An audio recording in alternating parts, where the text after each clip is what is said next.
Degree എളുപ്പത്തിൽ ചെയ്യാം. Kerala's first distant degree learning app വഴി. IGNOU university, Sreenarayana Guru open university വഴി ഒരു ഡിഗ്രി സ്വന്തമാക്കാം. കൃത്യമായ മെന്റർഷിപ്പ് ലേണിംഗ് ആപ്പ് വഴി ഓൺലൈൻ പഠിച്ച് പാസ്സാകാം. Contact now. ഒരു ഡിഗ്രി എളുപ്പത്തിൽ ചെയ്യാം. Kerala's first distant degree learning app വഴി. IGNOU university, Sreenarayana Guru open university വഴി ഒരു ഡിഗ്രി സ്വന്തമാക്കാം. കൃത്യമായ മെന്റർഷിപ്പ് ലേണിംഗ് ആപ്പ് വഴി ഓൺലൈൻ പഠിച്ച് പാസ്സാകാം. Contact now. ഒരു ഡിഗ്രി എളുപ്പത്തിൽ ചെയ്യാം. Kerala's first distant degree learning app വഴി. IGNOU university, Sreenarayana Guru open university വഴി ഒരു ഡിഗ്രി സ്വന്തമാക്കാം. കൃത്യമായ മെന്റർഷിപ്പ് ലേണിംഗ് ആപ്പ് വഴി ഓൺലൈൻ പഠിച്ച് പാസ്സാകാം. Contact now. ഒരു ഡിഗ്രി എളുപ്പത്തിൽ ചെയ്യാം. Kerala's first distant degree learning app വഴി. IGNOU university, Sreenarayana Guru open university വഴി ഒരു ഡിഗ്രി സ്വന്തമാക്കാം. കൃത്യമായ മെന്റർഷിപ്പ് ലേണിംഗ് ആപ്പ് വഴി ഓൺലൈൻ പഠിച്ച് പാസ്സാകാം. Contact now. ഒരു ഡിഗ്രി എളുപ്പത്തിൽ ചെയ്യാം. Kerala's first distant degree learning app വഴി. IGNOU university, Sreenarayana Guru open university വഴി ഒരു ഡിഗ്രി സ്വന്തമാക്കാം. കൃത്യമായ മെന്റർഷിപ്പ് ലേണിംഗ് ആപ്പ് വഴി ഓൺലൈൻ പഠിച്ച് പാസ്സാകാം. Contact now. ഒരു ഡിഗ്രി എളുപ്പത്തിൽ ചെയ്യാം. Kerala's first distant degree learning app വഴി. IGNOU university, Sreenarayana Guru open university വഴി ഒരു ഡിഗ്രി സ്വന്തമാക്കാം. കൃത്യമായ മെന്റർഷിപ്പ് ലേണിംഗ് ആപ്പ് വഴി ഓൺലൈൻ പഠിച്ച് പാസ്സാകാം. Contact now. ഒരു ഡിഗ്രി എളുപ്പത്തിൽ ചെയ്യാം. Kerala's first distant degree learning app വഴി. IGNOU university, Sreenarayana Guru open university വഴി ഒരു ഡിഗ്രി സ്വന്തമാക്കാം. കൃത്യമായ മെന്റർഷിപ്പ് ലേണിംഗ് ആപ്പ് വഴി ഓൺലൈൻ പഠിച്ച് പാസ്സാകാം. Contact now. ഒരു ഡിഗ്രി എളുപ്പത്തിൽ ചെയ്യാം. Kerala's first distant degree learning app വഴി. IGNOU university, Sreenarayana Guru open university വഴി ഒരു ഡിഗ്രി സ്വന്തമാക്കാം. കൃത്യമായ മെന്റർഷിപ്പ് ലേണിംഗ് ആപ്പ് വഴി ഓൺലൈൻ പഠിച്ച് പാസ്സാകാം. Contact now. ഒരു ഡിഗ്രി എളുപ്പത്തിൽ ചെയ്യാം. Kerala's first distant degree learning app വഴി. IGNOU university, Sreenarayana Guru open university വഴി ഒരു ഡിഗ്രി സ്വന്തമാക്കാം. കൃത്യമായ മെന്റർഷിപ്പ് ലേണിംഗ് ആപ്പ് വഴി ഓൺലൈൻ പഠിച്ച് പാസ്സാകാം. Contact now. ഒരു ഡിഗ്രി എളുപ്പത്തിൽ ചെയ്യാം. Kerala's first distant degree learning app വഴി. IGNOU university, Sreenarayana Guru open university വഴി ഒരു ഡിഗ്രി സ്വന്തമാക്കാം. കൃത്യമായ മെന്റർഷിപ്പ് ലേണിംഗ് ആപ്പ് വഴി ഓൺലൈൻ പഠിച്ച് പാസ്സാകാം. Contact now. ഒരു ഡിഗ്രി എളുപ്പത്തിൽ ചെയ്യാം. Kerala's first distant degree learning app വഴി. IGNOU university, Sreenarayana Guru open university വഴി ഒരു ഡിഗ്രി സ്വന്തമാക്കാം. കൃത്യമായ മെന്റർഷിപ്പ് ലേണിംഗ് ആപ്പ് വഴി ഓൺലൈൻ പഠിച്ച് പാസ്സാകാം. Contact now. ഒരു ഡിഗ്രി എളുപ്പത്തിൽ ചെയ്യാം. Kerala's first distant degree learning app വഴി. IGNOU university, Sreenarayana Guru open university വഴി ഒരു ഡിഗ്രി സ്വന്തമാക്കാം. കൃത്യമായ മെന്റർഷിപ്പ് ലേണിംഗ്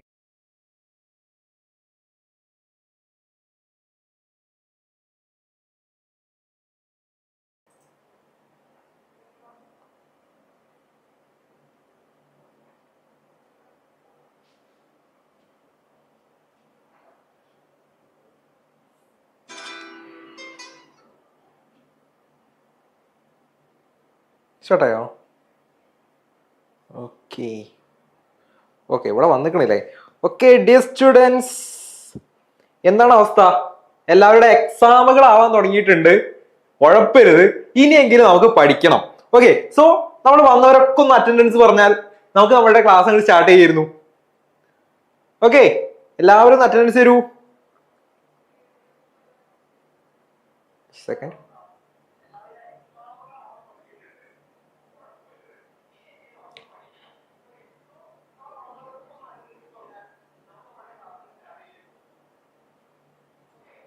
ഓക്കെ, നമുക്ക് സ്റ്റാർട്ട് ചെയ്യാം. ഇപ്പോൾ ഓൾ സെറ്റ് ആയണേ. നമുക്ക് മക്കളെ, നമ്മൾ ഇന്ന് വന്നിട്ടുള്ളത് നമ്മളെ കഴിഞ്ഞ എക്സാമുകളിൽ റിപ്പീറ്റഡ് ആയിട്ട് ചോദിച്ചിട്ടുള്ള ഏരിയയിൽ നിന്ന് എടുത്തിട്ടുള്ള ക്വസ്റ്റ്യൻസ് ആണ്. ഓക്കെ, റിപ്പീറ്റഡ് ആയിട്ട് വന്നിട്ടുള്ള ഏരിയകളിൽ നിന്ന് എടുത്തിട്ടുള്ള ക്വസ്റ്റ്യൻസ് ആണ്. സോ ആ ക്വസ്റ്റ്യൻസുകളാണ് നമ്മൾ ഡിസ്കസ് ചെയ്യുന്നത്. സോ അപ്രോക്സിമേറ്റ്ലി 1 month ഇനി നമുക്ക് മുന്നിലുണ്ട്. ഓക്കെ, ഡിസംബറോടെയാണ് നമ്മുടെ എക്സാം വരുന്നതെന്ന ഒരു ഇൻഫർമേഷൻ കിട്ടിയത്. സോ അതിന് നമ്മൾ ഇപ്പോഴേ പ്രിപ്പയർ ആയിട്ട് തുടങ്ങണം. ഇവിടെ നമ്മൾ എന്തിനാ എക്സാം ഫോക്കസ് ചെയ്ത് നമ്മൾ പഠനം സ്റ്റാർട്ട് ചെയ്യുന്നത്. ഓക്കെ, അപ്പം ഞാൻ നമ്മുടെ എല്ലാവരെയും നമ്മുടെ ലൈവ് ക്ലാസ്സിലേക്ക് വെൽക്കം ചെയ്യുന്ന കൂടെ തന്നെ ഞാൻ നിങ്ങളെ ഒരു സാധനം ഇൻട്രൊഡ്യൂസ് ചെയ്യാൻ ആഗ്രഹിക്കുകയാണ്. നമ്മളുടെ ക്രാഷ് കോഴ്സുകൾ ഓൺ ആയിട്ടുണ്ട്. ഓക്കെ, 30 ദിവസത്തെ റാപ്പിഡ് 13 എന്ന് പറഞ്ഞ ഒരു ക്രാഷ് കോഴ്സ് നമ്മൾ മുന്നോട്ട് വെച്ചിട്ടുണ്ട്. ഇതിൽ ജോയിൻ ചെയ്യുന്ന കുട്ടികൾക്ക് ഫ്യൂച്ചർ പ്ലസ് അക്കാഡമിയുടെ ഇതുവരെ നടന്നിട്ടുള്ള ക്ലാസ്സുകൾ, അതുപോലെ ഇതുവരെ നടന്നിട്ടുള്ള പ്രൊവൈഡ് ചെയ്തിട്ടുള്ള നോട്ടുകൾ, ഷോർട്ട് നോട്ടുകൾ, ഇതിനു പുറമെ ഞങ്ങള് വല്ലപ്പോഴും ഓക്കെ, ഞങ്ങൾ സൂം ലൈവുകൾ കണ്ടക്ട് ചെയ്തിട്ടുണ്ട്. ഈ സൂം ലൈവിലേക്കൊക്കെ പാർട്ടിസിപ്പേറ്റ് ചെയ്യാനും പോരാതെ ഫുൾ ടൈം മെന്റൽ സപ്പോർട്ട് ഒക്കെ ഞങ്ങൾ പ്രൊവൈഡ് ചെയ്യുന്നുണ്ട്. അപ്പോൾ ഇതുവരെ എൻറോൾ ചെയ്യാത്തവരോ അല്ലെങ്കിൽ ചെയ്യാൻ താല്പര്യമുള്ളവരോ ഒട്ടും മടിച്ചു നിൽക്കണ്ട. ഇതാണ് നിങ്ങളുടെ ബെസ്റ്റ് ടൈം എന്ന് പറയുന്നത്. ഓക്കെ, സോ ഡോണ്ട് ഹെസിറ്റേറ്റ്, എന്തായാലും ജോയിൻ ചെയ്യാം കേട്ടോ. ദെൻ നമുക്ക് നമ്മുടെ ക്ലാസ്സുകൾ മുന്നോട്ട് പോവാം. ഓക്കെ, സോ 7:05 ഇനി നമുക്ക് നമ്മുടെ ക്ലാസ്സുകളിലേക്ക് സ്റ്റാർട്ട് ചെയ്യാം. ഓക്കെ, സോ ഇനി നമ്മൾ കണ്ടക്ട് ചെയ്യുന്നത് ബിസിനസ് ലോ എന്ന് പറഞ്ഞ സബ്ജക്റ്റിലെ ക്വസ്റ്റ്യൻ ആൻസേഴ്സ് ആണ്.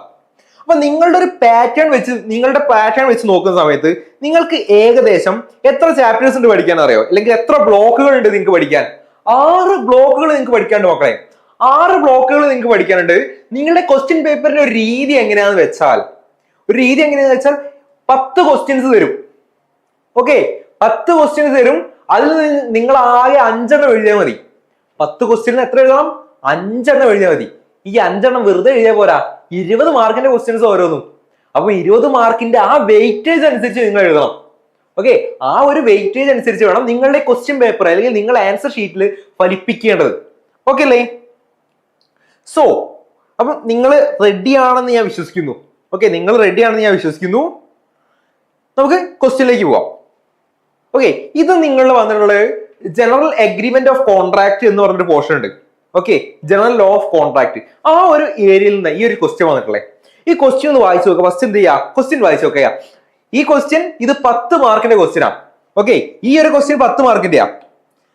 അതായത് ഇതിന്റെ കൂടെ ഒരു ബി ക്വസ്റ്റ്യനും കൂടി ഉണ്ട്. 2 ക്വസ്റ്റ്യൻ നിങ്ങളുടെ ആൻസർ ചെയ്യണം. അതായത് എ ബി എന്ന് പറഞ്ഞ 2 ഓപ്ഷൻ ഉണ്ട്. ഇതിന്റെ 2 നിങ്ങൾ ആൻസർ ചെയ്യേണ്ടതായിട്ടുണ്ട്. ഓക്കെ, സോ എ ക്വസ്റ്റ്യൻ വായിക്കാം. ഡിസ്റ്റിംഗ്വിഷ് ബിറ്റ്വീൻ ദ ഫോളോയിങ്, താഴത്തുനിന്നുള്ള കാര്യങ്ങൾ തമ്മിൽ ഇതിന്റെ വ്യത്യാസങ്ങൾ എന്തൊക്കെയാണ് എന്ന് എഴുതാനാണ് പറഞ്ഞിട്ടുള്ളത്. എന്തൊക്കെയാണ് വ്യത്യാസങ്ങൾ, എന്തൊക്കെയാണ് എന്ന് ആദ്യം നോക്കണം. ഫസ്റ്റ് വൺ ആണ് കൊയേഷൻ, ദെൻ അൺഡ്യൂ ഇൻഫ്ലുവൻസ്. കൊയേഷനും അൺഡ്യൂ ഇൻഫ്ലുവൻസും തമ്മിലുള്ള വ്യത്യാസം എന്താണ്? ദെൻ ഫ്രോഡ് ആൻഡ് മിസ്റെപ്രസെന്റേഷൻ, ഇത് രണ്ടും തമ്മിലുള്ള വ്യത്യാസം എന്താണ്? ഓക്കെ, ഇത്രയും കാര്യങ്ങളാണ് ആദ്യം അറിയേണ്ടത്. അപ്പം ഇത് അറിയണമെങ്കിൽ ആദ്യം എന്തറിയണം? ഇന്ത്യ എന്താണെന്ന് അറിയണം അല്ലെ? അല്ല, ആദ്യം എന്തറിയണം? കോൺട്രാക്റ്റിനെ കുറിച്ച് നമുക്ക് അറിയണം. ഓക്കെ, ആദ്യം നമുക്ക് കോൺട്രാക്റ്റിനെ കുറിച്ച് അറിയണം. ഓക്കെ, നിങ്ങൾ എന്താ ആരും ഒന്നും ഓണാവാത്തെ? ഒരു ചാറ്റ്, ഒരു മെസ്സേജ് അയക്കുക. 7 പേര് കാണുന്നുണ്ട്. ഓക്കെ, സോ 7 പേരെങ്കിൽ 7 പേര് ഒരു തംസപ്പ് എങ്കിലും എന്താ, എന്നാലേ എനിക്കൊരു എനർജി വരുള്ളൂ. ഓക്കെ, നമുക്ക് എന്താണ് വേണ്ടത്? ഒരു കോൺട്രാക്ട് അല്ലെങ്കിൽ ഒരു എഗ്രിമെന്റ് എന്താണെന്ന് അറിയാം. എഗ്രിമെന്റ് എന്താ മക്കളെ? ഓഫർ പ്ലസ് ആക്സെപ്റ്റൻസ് ആണ് എഗ്രിമെന്റ്. എഗ്രിമെന്റ് എന്ന് പറയുന്നത് എന്താ? ഓഫർ പ്ലസ് ആക്സെപ്റ്റൻസ് ആണ്.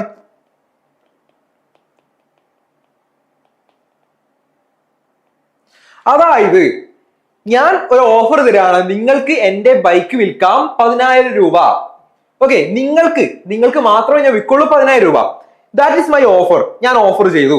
ഓക്കെ, അതേസമയം നിങ്ങൾ അത് എന്ത് ചെയ്യണം? അത് ആക്സെപ്റ്റ് ചെയ്യണം. നിങ്ങൾ ഇഷ്ടമാണ്, അത് നിങ്ങളുടെ സ്വന്തം താല്പര്യമാണ് എന്ത് ആക്സെപ്റ്റ് ചെയ്യണോ വേണ്ട എന്നുള്ളത്.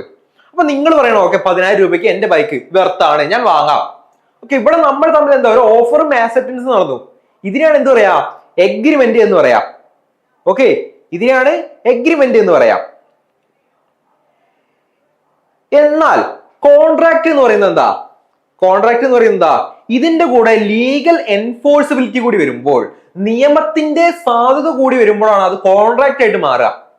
ഓക്കെ, ഇനി ഈ പറയുന്ന സാധനങ്ങൾ, ഈ താഴെ തന്നിട്ടുള്ള സാധനങ്ങൾ, ഈ കൊയേഷനും അൺഡ്യൂ ഇൻഫ്ലുവൻസും, ഈ സാധനങ്ങളൊക്കെ എന്താണ് മക്കളെ? ഇതൊക്കെ ഒരു വാലിഡ് കോൺട്രാക്ടിനെ വോയിഡ് ആക്കാൻ കാപ്പബിൾ ആയിട്ടുള്ള കാര്യങ്ങളാ.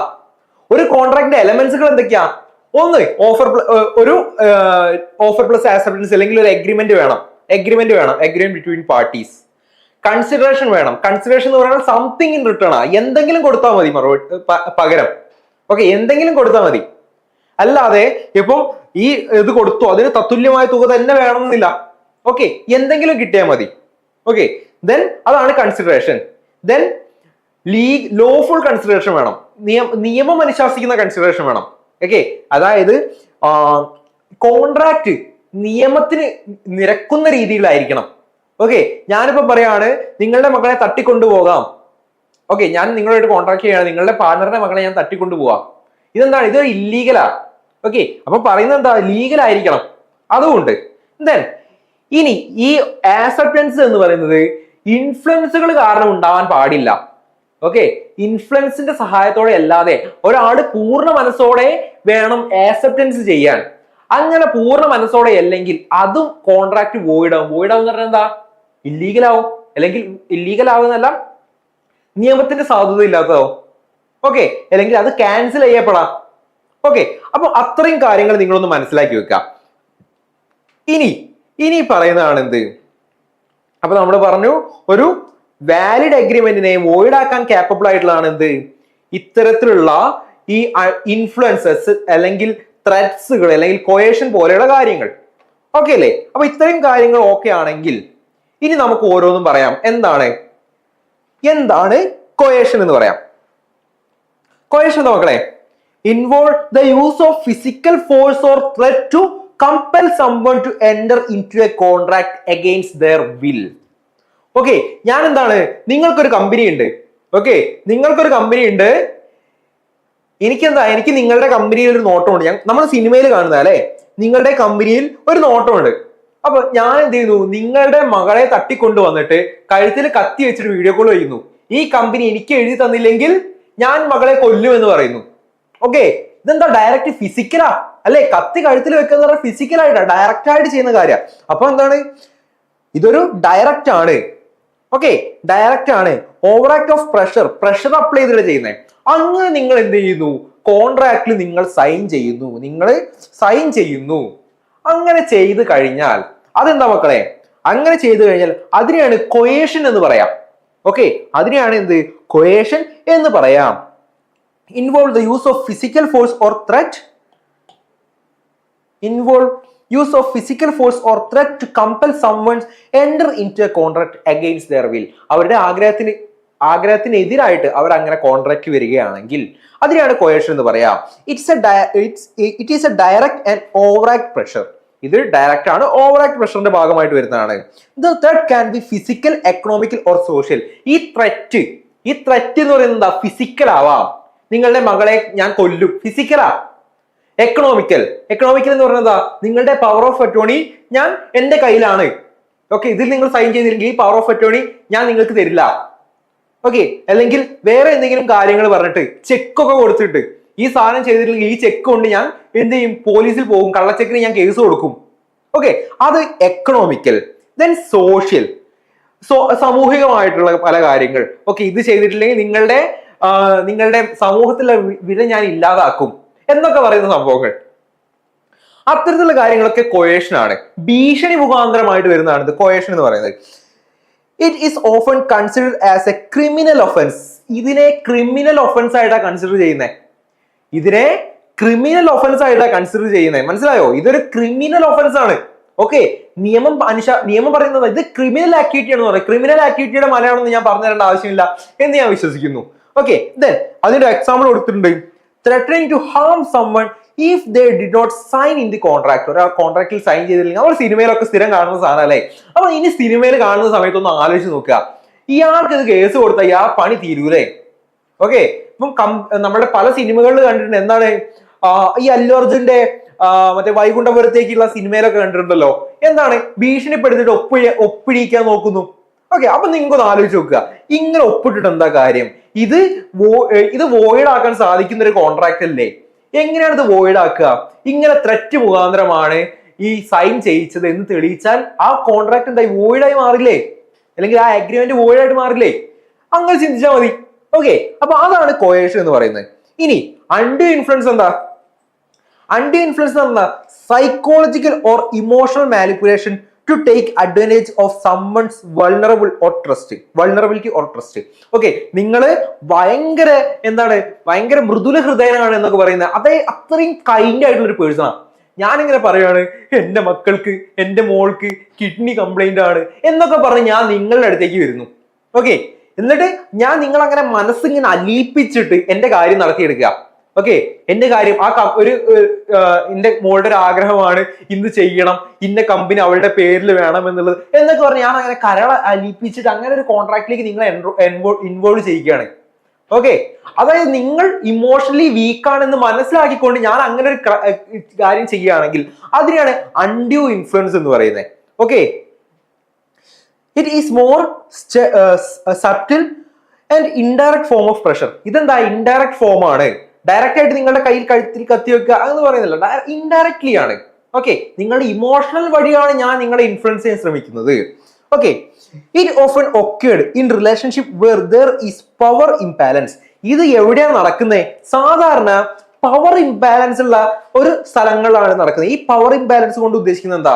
ഹൈ പവറുള്ള ഒരു വ്യക്തി, ഓക്കെ, ഹൈ പവറുള്ള ഒരു വ്യക്തി, നിങ്ങളെ പോലെ വളരെ പവർഫുൾ ആയിട്ടുള്ള ഒരു വ്യക്തി, എന്നെ പോലെ ദരിദ്രനായിട്ടൊരു വ്യക്തി, അല്ലെങ്കിൽ എന്നെ പോലെ പവർഫുൾ ആയിട്ടുള്ള വ്യക്തി എന്ന് പറഞ്ഞാൽ ഞാൻ ഡോക്ടർ ആണെന്ന് വിചാരിച്ചോ, ഞാനൊരു ഡോക്ടറാണ്, നിങ്ങൾക്ക് ഇപ്പം ഒരു സർജറിയുടെ ഒരു ആവശ്യമില്ല, ഓക്കെ, പക്ഷെ എനിക്ക് കുറച്ച് പൈസേനെ വെച്ചിട്ടുണ്ട്. അപ്പൊ ഞാൻ പറയും നിങ്ങൾക്ക് ഇന്ന കുഴപ്പമുണ്ട്, അപ്പൊ ഒരു സർജറി എന്തായാലും ചെയ്യണം.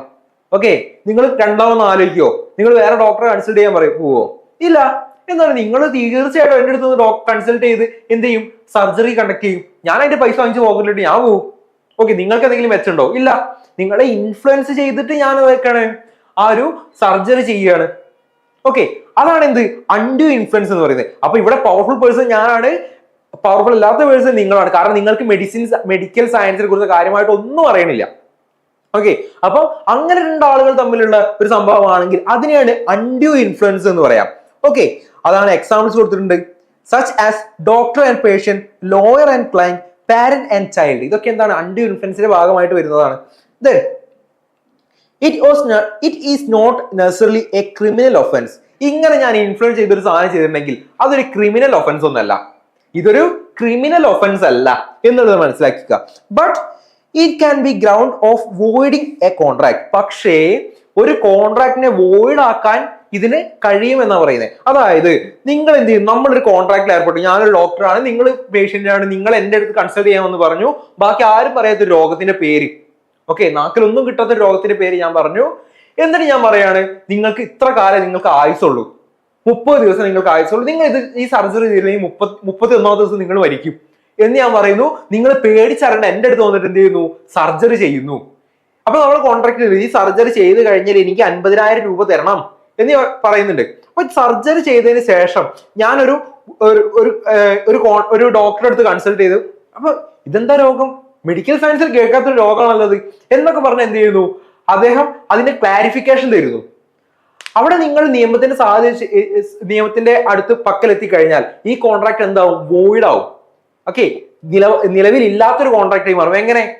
ഈ കോൺട്രാക്ട് ഇങ്ങനൊരു സംഭവം ഇല്ല, അപ്പൊ ഇദ്ദേഹം എന്നെ മനഃപൂർവ്വം അൺഡ്യൂ ഇൻഫ്ലുവൻസ് മുഖാന്തരം എന്നെ എന്താക്കിയതാ?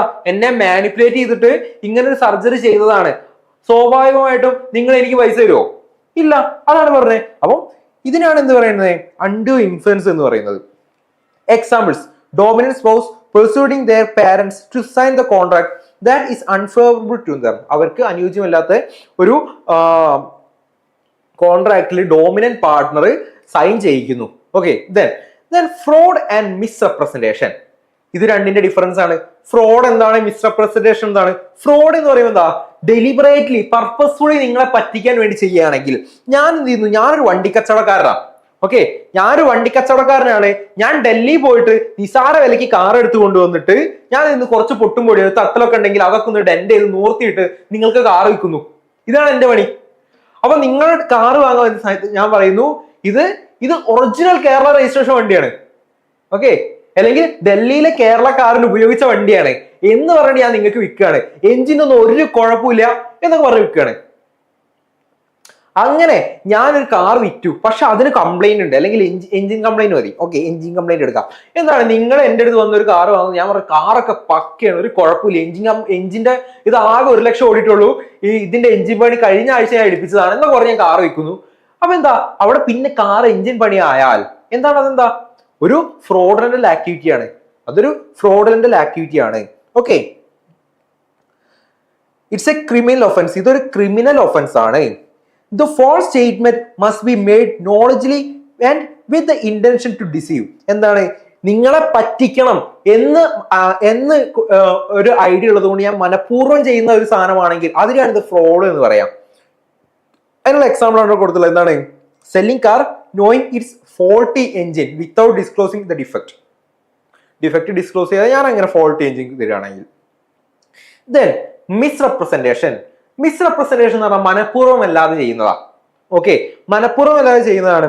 Involve false statement or fact that is not true. എന്താണ് ഒരു ഫോൾസ് സ്റ്റേറ്റ്മെന്റോ അല്ലെങ്കിൽ ഒരു ഫോൾസ് ഫാക്ടോ ഒക്കെ പറയുന്നു, അത് ശരിയല്ലാത്തത്. But the person making the statement may not know it false. ഇത് തെറ്റാണ് എന്നറിയാം. അതായത് ഞാൻ ഇപ്പൊ എന്താ പറയുന്നത്, ആക്സിഡന്റലി ഒരു നിങ്ങളൊരു കാറ് വാങ്ങാൻ വന്നു. അപ്പം നിങ്ങൾ എന്നോട് പറഞ്ഞു നിങ്ങളുടെ പ്രിഫറൻസ് മൈലേജുള്ള ഒരു കാർ വേണം. ഞാൻ നോക്കിയ സമയത്ത് ഒരു ഹോണ്ട സിറ്റി ഉണ്ട്. ഓക്കെ, ഞാൻ പറയും നല്ല വണ്ടിയാണ്, എന്തായാലും 20 മൈലേജ് കിട്ടുന്നൊക്കെ പറയുന്നു. സംഭവം എനിക്കറിയില്ല, എനിക്ക് ഹോണ്ട സിറ്റിക്ക് 8-9 മൈലേജ് കിട്ടുള്ളൂ, അല്ലെങ്കിൽ 11 മൈലേജ് കിട്ടുള്ളൂ എന്ന് വിചാരിച്ചോ. പക്ഷെ ഞാൻ പറയുന്നത് എന്തായാലും 20 കിട്ടും എന്നൊക്കെ പറഞ്ഞ് ഞാൻ ആ ഹോണ്ട സിറ്റി എനിക്ക് വിൽക്കുന്നു. അവിടെ എന്റെ അറിവില്ലായ്മ കാരണമാണ് ഞാൻ അങ്ങനെ പറയുന്നത്. ഓക്കെ, എന്റെ അറിവില്ലായ്മ കാരണമാണ് ഞാൻ നിങ്ങളെ പറ്റിക്കണം ഉദ്ദേശത്തോടെയല്ല, അറിവില്ലായ്മ കാരണമാണ് ഞാൻ പറയുന്നത്. അങ്ങനെയാണെങ്കിൽ അതിനെയാണ് മിസ്റെപ്രസെന്റേഷൻ എന്ന് പറയാം. തെറ്റിദ്ധാരണ മൂലം ഉണ്ടാവുന്നതാണ്. Okay, it is not necessarily a criminal offence. ഇതൊരു ക്രിമിനൽ ഒഫൻസ് അല്ല എന്നുള്ളത് മനസ്സിലാക്കി വെക്കുക. But it can be ground for voiding a contract. പക്ഷെ ഇതും ഒരു കോൺട്രാക്ട് ഇല്ലാണ്ടാക്കാൻ കാപ്പബിൾ ആയിട്ടുള്ള ഒരു കാര്യമാണ്. The false statement must be material. ഈ ഫോൾസ് സ്റ്റേറ്റ്മെന്റ് മെറ്റീരിയൽ ആയിരിക്കണം. Then meaning must have influenced the other party decision to enter into a contract. ആ ഒരു മെറ്റീരിയൽ ആയിരിക്കണം. പിന്നെ അതുപോലെ തന്നെ എന്താ പറയുന്നത്, ഇതിന് ഈ ഞാൻ പറഞ്ഞ സ്റ്റേറ്റ്മെന്റിന് നിങ്ങളെ ഇൻഫ്ലുവൻസ് ചെയ്യാനുള്ള ഒരു കപ്പാസിറ്റി കൂടി ഉണ്ടായിരിക്കണം. അങ്ങനെയൊക്കെ ആണെങ്കിൽ അതിനെയാണ് മിസ്റെപ്രസെന്റേഷൻ എന്ന് പറയാം. ഓക്കെ, ദെൻ എക്സാമ്പിൾസ് ആണ് accidentally telling the buyer that a car has low mileage when it actually has high mileage. നല്ല മൈലേജിലുണ്ടെങ്കിൽ ലോ മൈലേജ് എന്നൊക്കെ പറഞ്ഞ് നിങ്ങൾക്ക് വിൽക്കുന്നത് എന്താണ്, അതൊക്കെ ഒരു മിസ്റെപ്രസെന്റേഷൻ ഭാഗമായിട്ട് വരുന്നതാ. ഓക്കെ, അപ്പൊ അങ്ങനെ ഒരു ലോ മൈലേജ് ഉള്ള ലോ മൈലേജ് എക്സ്പെക്ട് ചെയ്ത് വരുന്ന നിങ്ങൾക്ക് ഹൈ മൈലേജിൽ ഒരു വണ്ടി വരികയാണെങ്കിൽ നിങ്ങൾ പിന്നെ പരാതിയായിട്ടൊന്നും മുന്നോട്ട് പോകില്ലേക്ക് അല്ലേ. ദെൻ ഇനി നമ്മൾ പറഞ്ഞു ഒന്നാമത്തെ ചോദ്യം 20 മാർക്കിന്റെ ചോദ്യമാണ്, 10 മാർക്കിന്റെ ഉത്തരമാണ് നമ്മളിപ്പോ പറഞ്ഞത്. അപ്പം ഇതിന്റെ കൂടെ നിങ്ങൾക്ക് അറിയാവുന്ന എല്ലാ കാര്യങ്ങളും ആഡ് ചെയ്യണം. വളരെ കോർ ആയിട്ടുള്ള കാര്യങ്ങൾ മാത്രമാണ് നമ്മൾ പറഞ്ഞിട്ടുള്ളത്. ഇനി ഇതിന്റെ ഓപ്ഷൻ ബി ക്വസ്റ്റ്യൻ ഉണ്ട്, അല്ലെങ്കിൽ ബി ക്വസ്റ്റ്യൻ ഉണ്ട്. എന്താണ് ആ B question? List the agreement which are oppose to public policy with example. Public പോളിസിക്ക് എതിരായിട്ടുള്ള എഗ്രിമെന്റുകൾ ഏതൊക്കെയാണ് എന്നാ ചോദിച്ചിട്ടുള്ളത്. പബ്ലിക് പോളിസിക്ക് എതിരായിട്ടുള്ള എഗ്രിമെന്റ് ഏതൊക്കെയാ? നമ്മളെ സമൂഹത്തിനെ ഹനിക്കുന്ന രീതിയിലുള്ള എഗ്രിമെന്റുകൾ, നമ്മളെ സമൂഹത്തിന്റെ ലോ ആൻഡ് റെഗുലേഷൻസിനെ ജുഡീഷ്യറിയെ ഹനിക്കുന്ന രീതിയിലുള്ള എഗ്രിമെന്റ്, നമ്മളെ സമൂഹത്തിന് ദോഷം ചെയ്യുന്ന എഗ്രിമെന്റുകൾ. ഓക്കെ, അത്തരം എഗ്രിമെന്റുകളാണ് എന്ത്, സമൂഹത്തിന് എതിരായിട്ടുള്ള എഗ്രിമെന്റുകൾ. ഓക്കെ, അതിനുള്ള എക്സാമ്പിൾസുകളാണ് ചോദിക്കുന്നത്. നോക്കാം. Agreement oppose to a public policy are those that are harmful to the society's interest and violating established moral principle. നമ്മളുടെ മൂല്യങ്ങളുണ്ടല്ലോ, ആ മൂല്യങ്ങളെയും അല്ലെങ്കിൽ നമ്മളുടെ സമൂഹത്തിന്റെ ഇൻട്രസ്റ്റുകളൊക്കെ ഹനിക്കുന്ന രീതിയിൽ നടത്തുന്ന അല്ലെങ്കിൽ ചെയ്യുന്ന അല്ലെങ്കിൽ അതിന്റെ ഭാഗമായിട്ട് ഉണ്ടാക്കുന്ന കോൺട്രാക്റ്റുകളാണ് എന്ത്, ഇത്തരത്തിലുള്ള ഒപ്പോസിംഗ് ദ പബ്ലിക് പോളിസി. ഇതൊക്കെ വോയിഡ് കോൺട്രാക്ട് കേട്ടോ, ഇതൊക്കെ വോയിഡ് കോൺട്രാക്ട് ആണ്. ഓക്കെ, ദെൻ എന്തൊക്കെയാണ് നോക്കാം. Agreement interfering with the course of justice. Okay, justice എന്ന് പറയുമ്പോൾ നമ്മൾ ഓർക്കേണ്ട എവിടെയാ, കോടതി. ഓക്കെ, ഈ കോടതിയെ ഹനിക്കുന്ന രീതിയിൽ, കോടതിയുടെ ആക്ടിനെ ഹനിക്കുന്ന രീതിയിൽ ചെയ്യുന്ന ഒരു കാര്യം. അതായത് ഒരു എക്സാമ്പിൾ ആയിട്ട് പറയുകയാണെങ്കിൽ, നിങ്ങൾ എനിക്കെതിരെ ഒരു കംപ്ലൈന്റ് കൊടുക്കുന്നു. ഓക്കെ, പക്ഷെ ഞാൻ നല്ല വെൽത്തിയർ പേഴ്സണാ. ഓക്കെ, നിങ്ങൾ കൊടുക്കുന്ന കംപ്ലൈന്റ് എന്ന് പറഞ്ഞാൽ അത്രയും ഇമ്പോർട്ടന്റ് ആയിട്ട് കംപ്ലൈന്റുമാണ്. പക്ഷെ ഞാൻ എന്ത് ചെയ്യുന്നു, നിങ്ങളുടെ അടുത്ത് വന്നിട്ട് പറയാണ് ഈ കേസ് നമുക്ക് ഒതുക്കി തീർക്കാം, ഒരു 5 ലക്ഷം രൂപ ഞാനായിട്ട് നിങ്ങൾക്ക് തരാം. ഓക്കെ, ഇതെന്താണ്, ഇത് നമ്മളുടെ കോഴ്സ് ഓഫ് ജസ്റ്റിസിനെ, നമ്മളുടെ നിയമത്തിനെ ഹനിക്കുന്ന രീതിയിൽ ചെയ്യുന്ന ഒരു കോൺട്രാക്റ്റാ. ഓക്കെ, ഇതൊരു കോൺട്രാക്ട് ആണ്. ക്യാൻസൽ ചെയ്താൽ ഞാൻ നിങ്ങൾക്ക് ക്യാഷ് തരാം, ഞാനൊരു ഓഫർ ചെയ്തു, നിങ്ങളത് ആക്സെപ്റ്റ് ചെയ്യണം വേണ്ട നിങ്ങളുടെ തീരുമാനമാണ്. പക്ഷെ ഇതെന്താണ്, ഇത് ഒരു വോയിഡബിൾ ആണ്, സംഭവം വോയിഡാണ്. പക്ഷെ ഇതാണ് ഒന്നാമത്തെ സംഭവം. ഓക്കെ, ഒന്ന് ഇതാണ്, ഇങ്ങനെയുള്ള കോൺട്രാക്ട് എന്താണ്, നിയമത്തിനെതിരാണെങ്കിൽ അത് വോയിഡ് കോൺട്രാക്ട് ആണ് കേട്ടോ. Then agreement restrain of trade. Okay, restrain of trade നടത്തരുത് എന്ന് പറഞ്ഞിട്ട് നമ്മൾ തമ്മിൽ കോൺട്രാക്ട് വെക്കുന്നു. അതായത് നമ്മളൊരു മാർക്കറ്റിൽ ഉള്ള 2 കമ്പനികളാട്ടോ, നമ്മൾ രണ്ടുപേരും എന്തുണ്ടാക്കുന്നു മക്കളെ, എന്താ ഓക്കെ, മൊബൈൽ ഫോൺ ഉണ്ടാക്കുന്ന കമ്പനികളാ. ഓക്കെ, ഇപ്പൊ ഞാൻ സാംസങ് ആണ്, നിങ്ങൾ ആപ്പിൾ ആണ്. ഓക്കെ, രണ്ട് കമ്പനികളാണ്. അപ്പൊ നമ്മൾ മാർക്കറ്റ് ഷെയർ നോക്കിയ സമയത്ത് എന്താണ് നമുക്ക് മനസ്സിലായി എന്താണ് ആപ്പിളിന്റെ മാർക്കറ്റ് ഷെയർ കൂടുതലാണ്, നിങ്ങളുടെ മാർക്കറ്റ് ഷെയർ കൂടുതലാണ് എന്ന് വിചാരിക്കാം. അപ്പൊ നമ്മൾ തമ്മിൽ ഒരു ഹെൽത്തി കോമ്പറ്റീഷൻ നടക്കുന്നുണ്ട്. ഓക്കെ, അപ്പൊ ഞാൻ നിങ്ങൾ തമ്മിൽ ഒരു കോൺട്രാക്റ്റിലേക്ക് ഇൻവോൾവ് ചെയ്യാണ്. എന്താ പറയുന്നത്, നമുക്ക് ഇത്ര രൂപയ്ക്ക് സാധനം വിൽക്കാൻ പാടുള്ളൂ, നമുക്ക് മാർക്കറ്റ് ഷെയർ നമുക്ക് ഒരുപോലെ പങ്കിടാം, അങ്ങനെയാണെങ്കിൽ ഞാൻ ഇത്ര രൂപ നിങ്ങൾക്ക് തരാം. ഓക്കെ, അങ്ങനെ ഒരു കോൺട്രാക്ട് നമ്മുടെ ഹെൽത്തി കോമ്പറ്റീഷനെ അഡ്വേഴ്സ്ലി എഫക്ട് ചെയ്യുന്ന രീതിയിലേക്ക് ഒരു കോൺട്രാക്ട് കൊണ്ടുവരിക. അല്ലെങ്കിൽ ഞാൻ മറ്റൊരു കമ്പനിയുമായി കൂട്ടുചേർന്നിട്ട് ഞാൻ നിങ്ങളുടെ മാർക്കറ്റ് ഷെയറും കൂടി അക്വയർ ചെയ്യാൻ വേണ്ടി ശ്രമിക്കുക. അത്തരത്തിലുള്ള കാര്യങ്ങൾ എന്താ, അതിനെയാണ് എന്ത് എഗ്രിമെന്റ് ടു റിസ്ട്രെയിൻ ട്രേഡ് എന്ന് പറയാം. വാണിജ്യത്തെ ഹനിക്കുന്ന എഗ്രിമെന്റുകൾ, അതും എന്താണ് പബ്ലിക് പോളിസിക്ക് എതിരായിട്ടുള്ള എഗ്രിമെന്റുകളാണ്.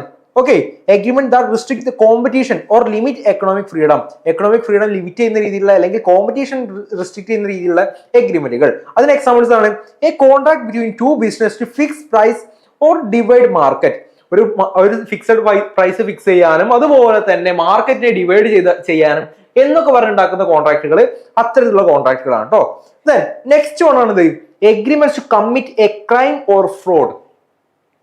ഒരു ക്രൈം അല്ലെങ്കിൽ ഒരു ഫ്രോഡുലന്റ് ആക്ടിവിറ്റി ചെയ്യാമെന്ന് പറഞ്ഞ് നമ്മൾ തമ്മിൽ ഉണ്ടാക്കുന്ന കോൺട്രാക്ട്. ഓക്കെ, നമ്മൾ തമ്മിൽ ഒരു കോൺട്രാക്ട് ഇൻവോൾവ് ചെയ്യുന്നു. എന്താണ്, നിങ്ങളുടെ മകളെ നമ്മൾ മൂന്ന് പേരുണ്ട് എക്സാമ്പിൾസ് വെച്ചിട്ട് നമുക്ക് പറയാം. നിങ്ങളുടെ ഒരു ഫ്രണ്ട്. ഓക്കെ, അപ്പം നിങ്ങളുടെ സുഹൃത്ത് വളരെ ധനികനാണ്. നിങ്ങൾ എൻ്റെ അടുത്ത് ഞാനൊരു കൊട്ടേഷൻ ഗുണ്ടയാണ് ഓക്കെ എന്ന് വിചാരിക്കും, ഒരു കൊട്ടേഷൻ ഗുണ്ടയാണ് എന്ന് വിചാരിച്ചു. നിങ്ങൾ എൻ്റെ അടുത്ത് വന്ന് പറയുന്നത് എന്താണ്, നിങ്ങൾ അവന്റെ മകളെ അല്ലെങ്കിൽ അവന്റെ മകനെ തട്ടിക്കൊണ്ടു പോകണം. ഓക്കെ, എന്നിട്ട് അവന്റെ കയ്യിൽ നിന്ന് ക്യാഷ് വാങ്ങിച്ച് എനിക്ക് തരണം, പകരം നിങ്ങൾക്ക് ഇത്ര ലക്ഷം രൂപ തരാം. ഒരു കോൺട്രാക്ട് ആണ്. ഓക്കെ, ഇതെന്താണ്, ഇതൊരു ക്രൈമാണ് അല്ലെ, കുറ്റകൃത്യമാണ്.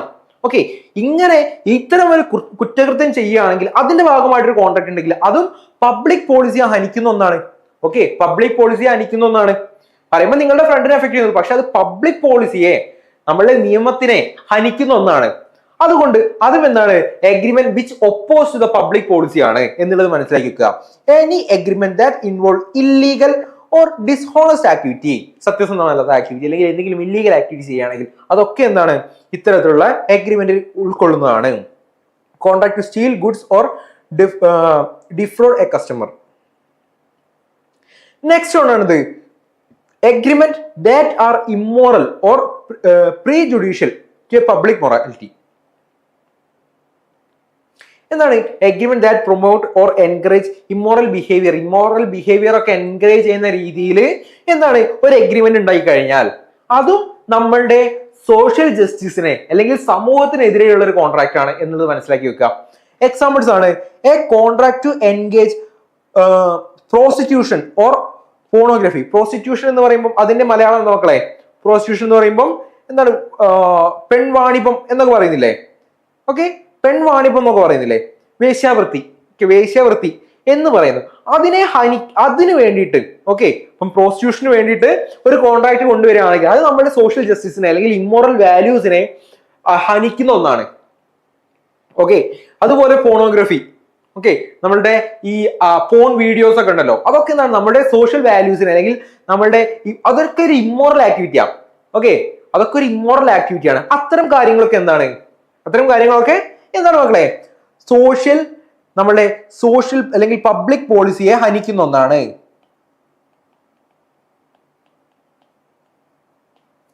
ഇതൊക്കെ വോയിഡ് കോൺട്രാക്ട് ആട്ടോ. ഇതൊക്കെ വോയിഡ് കോൺട്രാക്ട് എന്നുള്ളത് മനസ്സിലാക്കി വെക്കുക. Then agreement that are harmful to state or public welfare. സ്റ്റേറ്റിന്റെയോ അല്ലെങ്കിൽ പബ്ലിക്, സ്റ്റേറ്റ് എന്ന് പറയുന്നത് നമ്മുടെ ഇന്ത്യ ആട്ടോ ഉദ്ദേശിക്കുന്നത്, അല്ലാതെ നമ്മളുടെ മറ്റേ മീനിങ് സ്റ്റേറ്റ് അല്ല.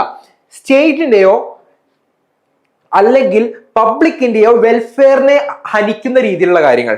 അതായത് എന്താണ് നമ്മളുടെ സെക്യൂരിറ്റി, നാഷണൽ സെക്യൂരിറ്റിയെ ഹനിക്കുന്ന രീതിയിൽ അല്ലെങ്കിൽ അത്തരത്തിലുള്ള ആക്ടിവിറ്റികൾ ഉണ്ടല്ലോ.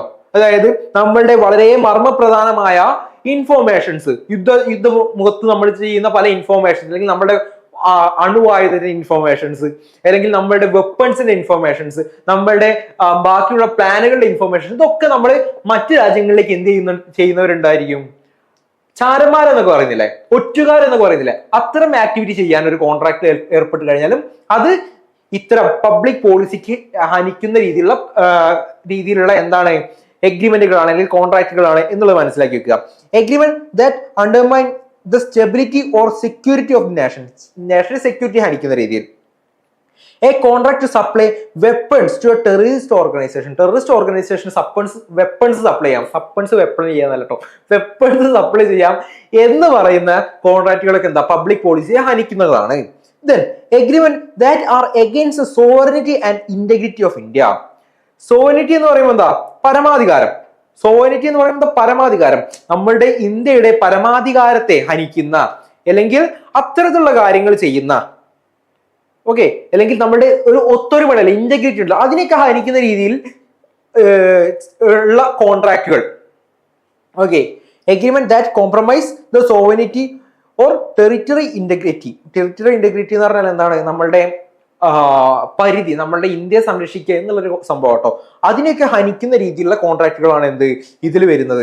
ഓക്കെ, അതിന് എക്സാമ്പിൾസ് ആണ് a contract sell sensitive military technology to a hostile nation. Hostile nation എന്ന് പറഞ്ഞാൽ നമ്മുടെ ശത്രു രാജ്യത്തിലേക്ക് എന്ത് സെൻസിറ്റീവ് മിലിറ്ററി ടെക്നോളജീസ് ഒക്കെ കൈമാറാം എന്നുള്ളതൊക്കെ എന്താ പബ്ലിക് പോളിസിക്ക് എതിരായിട്ടുള്ളതാണ്.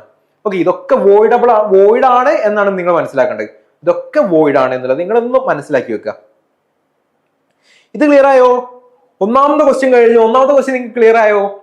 ക്ലിയർ ആയവരുണ്ടെങ്കിൽ ഒരു തംസപ്പ് തരാം കേട്ടോ, ഒരു തംസപ്പ് തരാം. ഇതിൽ എന്തെങ്കിലും എക്സ്പ്ലെയിൻ ചെയ്യണമെന്നുണ്ടെങ്കിൽ അതും പറയാം.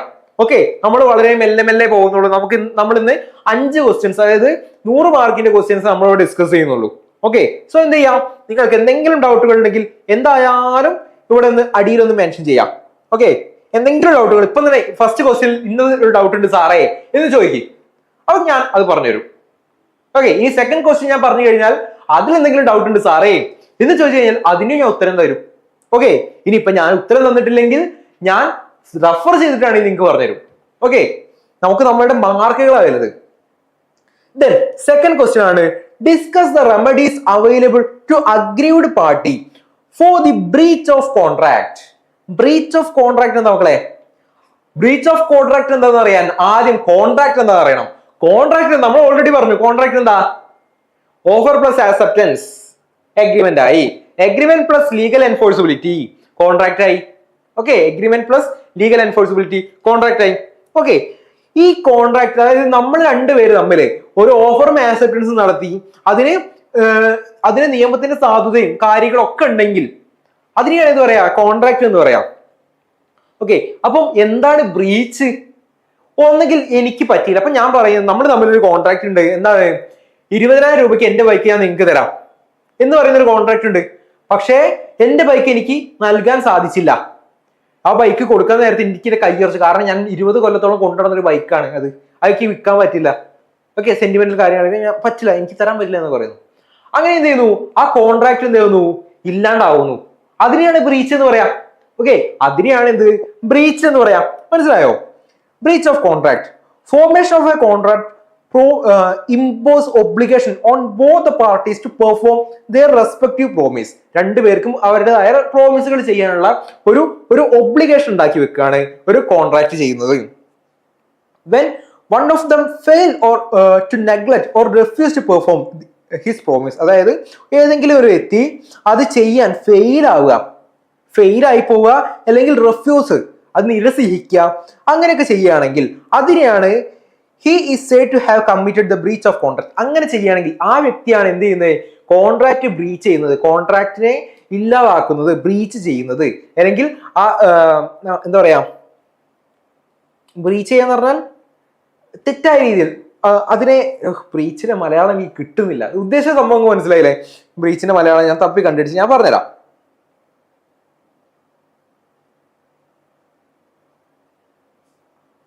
ലംഘനം, ലംഘിക്കുക. ഓക്കെ, ലംഘിക്കുക. ബ്രീച്ച് ചെയ്യുന്ന പറഞ്ഞാൽ ലംഘിക്കുക. ഓക്കെ, ദെൻ ഇനി പറയാണ് എന്ത്? അപ്പൊ നിങ്ങൾ ഈ ഒരു ക്വസ്റ്റ്യൻ വന്നു കഴിഞ്ഞാൽ ആദ്യം കോൺട്രാക്ട് എന്താണെന്ന് എഴുതണം. പാർട്ടീസ് ഓഫ് കോൺട്രാക്ട്, കോൺട്രാക്ടിനെ കുറിച്ച് നിങ്ങൾക്ക് അറിയുന്ന കാര്യങ്ങളൊക്കെ എഴുതിക്കോ. ഓക്കെ, ആരോടൊക്കെ കോൺട്രാക്ട് ഉണ്ടാക്കാം? ഒരു കള്ളുകുടിയനോട് നമുക്ക് എന്ത് ചെയ്യാൻ കോൺട്രാക്ട് ഉണ്ടാക്കാൻ പറ്റില്ല. ഓക്കെ, അവരൊക്കെ എന്താണ്? Parties not capable of contract ആണ്. കള്ളു കുടിക്കുന്ന അല്ലെങ്കിൽ അതായത് സ്ഥിരം മദ്യപിക്കുന്ന ഒരു വ്യക്തി, സ്ഥിരം മദ്യപിക്കുന്ന പറഞ്ഞാൽ ലൈറ്റ് ആയിട്ട് കുടിക്കുന്നതല്ല, എന്താ പറയാ അഡിക്റ്റഡ് ആയിട്ടൊക്കെ ഉള്ള അങ്ങനെയുള്ള ആളുകളുണ്ടല്ലോ, അവരോട് കോൺട്രാക്ട് ഉണ്ടാക്കാൻ പാടില്ല. അതായത് അവരുടെ ബോധമില്ലാത്ത അവസ്ഥയിൽ കോൺട്രാക്ട് ഉണ്ടാക്കാൻ പാടില്ല. അതുപോലെ തന്നെ മൈനറുമായിട്ട് കോൺട്രാക്ട് ഉണ്ടാക്കാൻ സാധിക്കില്ല. മൈനറിനായിട്ട് കോൺട്രാക്ട് ഉണ്ടാക്കുന്ന നെസസിറ്റീസ് ആണെങ്കിൽ നമുക്ക് എന്ത് ചെയ്യാം, കോൺട്രാക്ട് ഇൻവോൾവ് ചെയ്യാം. അവർക്ക് നെസസിറ്റീസ് പ്രൊവൈഡ് ചെയ്തിട്ടുണ്ടെങ്കിൽ അത് അവരുടെ പ്രോപ്പർട്ടി എന്നൊക്കെ എടുക്കാൻ അവകാശമുണ്ട്. പക്ഷെ അല്ലാതെ അവരുടെ ലക്ഷറി ആക്ടിവിറ്റികളാണെങ്കിൽ അതിന് അവർ അവകാശമില്ല കേട്ടോ. അതുപോലെ തന്നെ നിയമം അനുശാസിക്കുന്ന കുറച്ച് ആളുകളുണ്ട്, ഇവരോടൊന്നും കോൺട്രാക്ട് ഉണ്ടാക്കാൻ പറ്റില്ല എന്ന് നിയമം പറയാണ്, അവരോടൊന്നും നമുക്ക് കോൺട്രാക്ട് ഉണ്ടാക്കാൻ പറ്റില്ല. ഓക്കെ, അതുപോലെ പാപ്പരായ ആളുകളോടൊന്നും നമുക്ക് കോൺട്രാക്ട് ഉണ്ടാക്കാൻ പറ്റില്ല. അങ്ങനെയുള്ള കാര്യങ്ങളൊക്കെ നിങ്ങൾ ഇതിന്റെ കൂടെ ഒന്ന് ആഡ് ചെയ്ത് വെക്കുക. ദെൻ ഇനി ബ്രീച്ച് ഓഫ് കോൺട്രാക്ട് എന്താണെന്ന് ചോദിച്ചു കഴിഞ്ഞാൽ 2 type of breach of contract ഉള്ളത്. എന്തൊക്കെയാ ബ്രീച്ച് ഓഫ് കോൺട്രാക്ട്? ആക്ച്വൽ ബ്രീച്ചും ആന്റിസിപ്പേറ്ററി ബ്രീച്ചും ഉണ്ട്. ആക്ച്വൽ ബ്രീച്ച് എന്ന് പറയുമ്പോൾ എന്താ, ശരിക്കൽ ബ്രീച്ച് നടക്കുക, യഥാർത്ഥത്തിൽ ബ്രീച്ച് സംഭവിക്കുക. ഓക്കെ, ആക്ച്വൽ ബ്രീച്ചും ആന്റിസിപ്പേറ്ററി ബ്രീച്ചും. അതായത് actual breach of contract take place when the promiser failed to perform his obligation or refused to do so on the due date of the performance. ആ perform ചെയ്യുന്ന ആ ദിവസത്തില് അദ്ദേഹം എന്ത് ചെയ്യുക, ആ പെർഫോമൻസ് ചെയ്യാൻ സാധിക്കാതെ വരിക. ഓക്കെ, ആ പെർഫോം ചെയ്യേണ്ട ആ സമയത്ത് അദ്ദേഹത്തിന് സാധിക്കാതെ വരിക, അല്ലെങ്കിൽ ആ പെർഫോം ചെയ്യുന്ന സമയത്ത് അദ്ദേഹം എന്ത് ചെയ്യുക, റിഫ്യൂസ് ചെയ്യാൻ പറ്റില്ല എന്ന് പറയാം. അതൊക്കെ എന്താ പറയാ, ആക്ച്വൽ ബ്രീച്ച് എന്ന് പറയുന്നത്. ഇനി ആന്റിസിപ്പേറ്ററി ബ്രീച്ച് എന്ന് പറയുന്നത് മുൻകൂട്ടി തന്നെ അദ്ദേഹം പറയാണ് എനിക്ക് ഈ കോൺട്രാക്ട് തുടരാൻ സാധിക്കില്ല എന്ന് പറയുകയാണെങ്കിൽ അതിനാണ് ആന്റിസിപ്പേറ്ററി ബ്രീച്ച് എന്ന് പറയാം.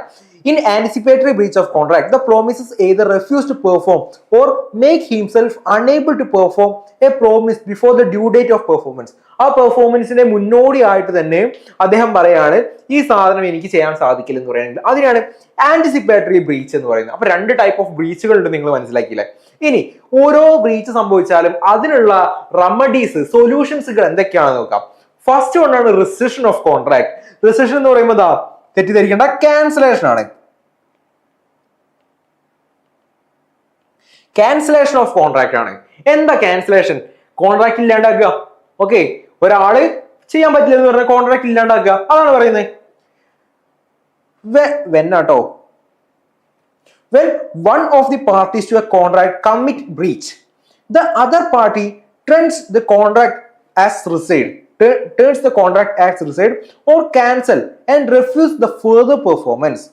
ഓക്കെ, അപ്പൊ എന്താണ്, ഒരു കോൺട്രാക്റ്റിൽ ഇൻവോൾവ് ചെയ്യുന്ന ഒരു പാർട്ടി, 2 പാർട്ടീസ് ഉണ്ട്, എ ബി എന്ന് പറഞ്ഞ 2 പാർട്ടീസ് ഉണ്ട്. ഓക്കെ, അപ്പം എ ചെയ്യാൻ പറ്റില്ല എന്ന് പറഞ്ഞാൽ ബി എന്ത് ചെയ്യുന്നു, ഈ കോൺട്രാക്റ്റിനെ വോയിഡ് ആക്കും. ഓക്കെ, അല്ലെങ്കിൽ ഇതിനെ ക്യാൻസൽ ചെയ്യും, ഇതിനായിട്ട് ക്യാൻസൽ ചെയ്യും, അത്രയേ ഉള്ളൂ. അതിനെയാണ് എന്ത് പറയാ, റെസിഷൻ എന്ന് പറയാം. അതിനെയാണ് റെസിഷൻ എന്ന് പറയാം. It is a way by which the contract may be discharge. അങ്ങനെ ആ കോൺട്രാക്ട് ഡിസ്ചാർജ് ചെയ്യുന്നു. ഡിസ്ചാർജ് ചെയ്യാന്ന് പറയുന്നത് ഡിസ്ചാർജ് ചെയ്യാൻ ആ മീനിങ് തന്നെ. Then when the contract is broken, one party, the other party when the contract is broken by one party, ഒരു വ്യക്തി കാരണം ഒരു കോൺട്രാക്ട് ഇല്ലാതായി കഴിഞ്ഞാൽ the other party may sue to treat the contract as rescinded. മറ്റേ വ്യക്തി, ഇപ്പം ഈ വ്യക്തി കാരണമാണല്ലോ കോൺട്രാക്ട് ഇല്ലാണ്ടായത്, അപ്പം മറ്റേ വ്യക്തി എന്ത് ചെയ്യുന്നു, കേസ് കൊടുക്കും. എന്നിട്ട് എന്ത് ചെയ്യുന്നു, ഈ ഫർദർ ബാക്കിയുള്ള പെർഫോമൻസ് ഇദ്ദേഹം എന്ത് ചെയ്യുന്നു, എസ്കേപ്പ് ചെയ്യുന്നു അല്ലെങ്കിൽ ക്യാൻസൽ ചെയ്യുന്നു. ഓക്കെ, അതാണ് പറയുന്നത്. അതിന് എക്സാമ്പിൾസ് ആണ് എന്ത്, A promise to sell his car to B for a price. ഒരു നിശ്ചിത തുകയ്ക്ക് ഒരു കാർ വിൽക്കാമെന്ന് പറയുന്നു. A does not sold the car. A car വിൽക്കില്ല. അപ്പൊ ബി എന്ത് ചെയ്യുന്നു, കേസ് കൊടുത്തിട്ട് എന്ത് ചെയ്യുന്നു, അദ്ദേഹത്തിന്റെ ആ ലൈബിലിറ്റി, ആ പണം നൽകുന്ന ലൈബിലിറ്റി ഡിസ്ചാർജ് ചെയ്യുന്നു. അതാണ് എന്ത്, റെസിഷൻ എന്ന് പറയുന്നത്. ഇനിയാണ് എന്ത്, സ്യൂട്ട് ഫോർ ഡാമേജ്. ഓക്കെ, നമുക്കൊന്ന് ചെയ്യാം, എന്ത് ചെയ്യാം, ക്യാൻസൽ ചെയ്യാം. ഓക്കെ, ഒന്ന് ക്യാൻസൽ ചെയ്യാം, അല്ലെങ്കിൽ ക്യാൻസൽ ചെയ്യാന്ന് പറഞ്ഞാൽ ഒരു നഷ്ടപരിഹാരമോ കാര്യങ്ങളോ ഒന്നും വാങ്ങാതെ ക്യാൻസൽ ചെയ്യാം. അല്ലെങ്കിൽ എന്ത് ചെയ്യാം, ഡാമേജിന് വേണ്ടിയിട്ട് കേസ് കൊടുക്കാം. ഓക്കെ, നിങ്ങൾക്ക് ഡാമേജ് സംഭവിച്ചിട്ടുണ്ട്. ഓക്കെ, അതായത് നിങ്ങൾ കാർ വിറ്റ സമയത്ത് നിങ്ങൾക്ക് ഞാൻ ഈ കോൺട്രാക്റ്റിൽ നിന്ന് പിന്മാറിയ സമയത്ത് നിങ്ങൾക്ക് കുറച്ച് നഷ്ടം സംഭവിച്ചിട്ടുണ്ട്. ഓക്കെ, ആ നഷ്ടം നികത്തി തരാൻ വേണ്ടി നിങ്ങൾക്ക് എന്ത് ചെയ്യാം, കേസ് കൊടുക്കാം. ആ നഷ്ടം നികത്തി തരാൻ വേണ്ടി നിങ്ങൾക്ക് എന്ത് ചെയ്യാം, കേസ് കൊടുക്കാം.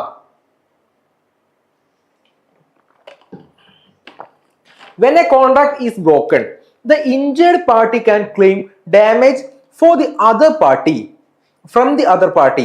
Okay, from the other party. The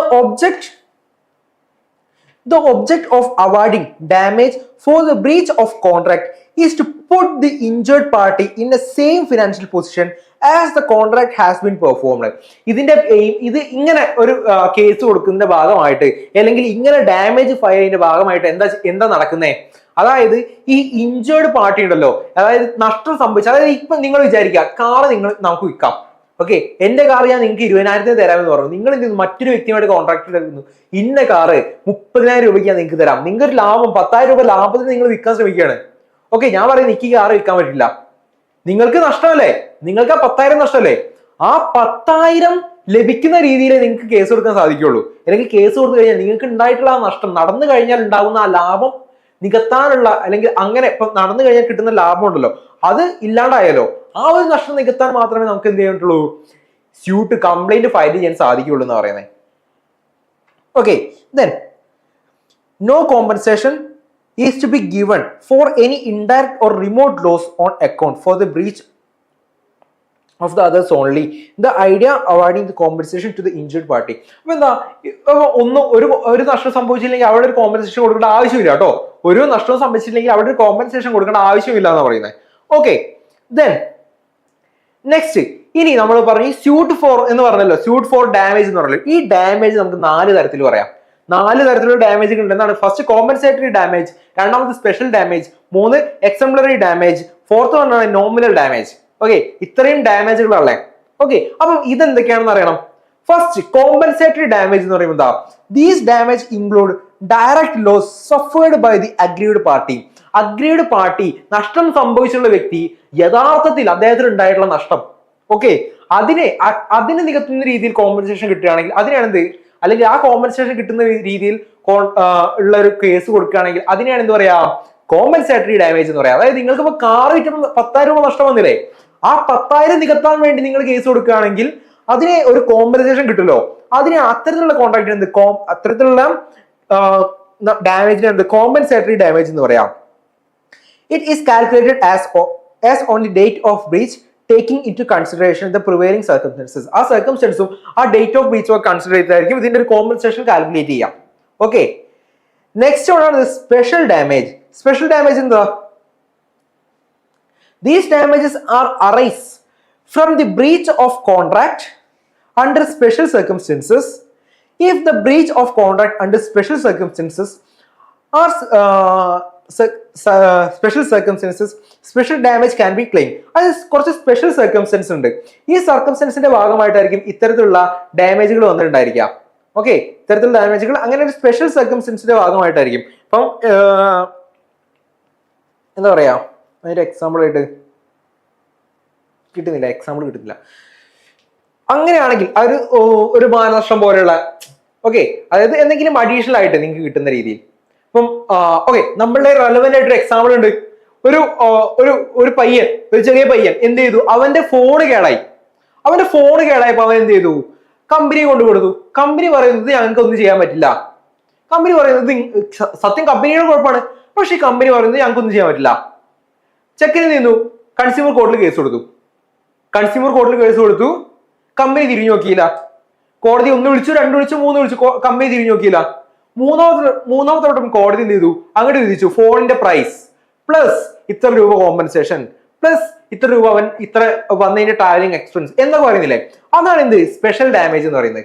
okay, സാധാരണ കോമ്പൻസേഷൻ പുറമെ നമുക്കൊരു എമൗണ്ട് കോമ്പൻസേഷൻ കിട്ടുകയാണെങ്കിൽ അത്തരമുള്ളതിനാണ് എന്ത് സ്പെഷ്യൽ കോമ്പൻസേഷൻ എന്ന് പറയാം, സ്പെഷ്യൽ ഡാമേജ് എന്ന് പറയാം. Then next one ആണ് എക്സംപ്ലറി ഡാമേജ് എന്ന് പറയുന്നത്. Exemplary damage or vindictive damage. ഇതെന്താണ്? ഇത് ഫയൽ ചെയ്ത് എന്തിനു വേണ്ടാ? പണിഷ്മെന്റ്. ഓക്കെ, അത് നിങ്ങൾ ചെയ്തു, അതിന് നിങ്ങൾക്ക് പണിഷ്മെന്റ് ലഭിക്കണം എന്നൊരു ഇന്റൻഷനോടെ ഒരു കേസ് കൊടുക്കുകയാണെങ്കിൽ അല്ലെങ്കിൽ ഒരു ഡാമേജ് ഫയൽ ചെയ്യുകയാണെങ്കിൽ അതിനാണ് വിൻഡിക്റ്റീവ് ഡാമേജ് എന്ന് പറയാം. These damages are awaited with a view to punish the defaulting party. Default ചെയ്ത പാർട്ടിയെ പണിഷ് ചെയ്യുക എന്നുള്ള ഇന്റൻഷനോടെ ആയിരിക്കും ഇത് ചെയ്യാം. Who injured the feeling of other and not solely with the idea of awarding the compensation to the injured party. ഇതിന്റെ aim എന്താ? ഇൻജുർഡ് പാർട്ടിന്റെ കയ്യിൽ നിന്ന് കോമ്പൻസേഷൻ ഒന്നും കിട്ടണ്ട, പക്ഷെ അദ്ദേഹം ശിക്ഷ അനുഭവിക്കണം എന്നൊരു ഇന്റൻഷനോടെ നടക്കുകയാണെങ്കിൽ അതിനെയാണ് എക്സംപ്ലറി ഡാമേജ് എന്ന് പറയാം, അല്ലെങ്കിൽ വിൻഡിക്റ്റീവ് ഡാമേജ് എന്ന് പറയാം. ഓക്കെ അല്ലേ? നെക്സ്റ്റ് വൺ ആണ് എന്ത്? Nominal damage. നോമിനൽ ഡാമേജ് കാര്യമായിട്ടൊന്നുമില്ല മക്കളെ. അതായത് അദ്ദേഹം ഒരു ഡാമേജ് ചെയ്തല്ലോ, ഓക്കെ, അതെന്ത് ചെയ്യുക? റെക്കോർഡ് ചെയ്യാൻ വേണ്ടിയിട്ട്, അതായത് ഇങ്ങനെ സംഭവം ഉണ്ടായിട്ടുണ്ട്, ഇനി ഇദ്ദേഹം ഇത് ഉണ്ടാക്കാൻ പാടില്ല എന്നൊക്കെ പറഞ്ഞിട്ട് ചെയ്യുകയാണെങ്കിൽ അതിനാണ് എന്ത്?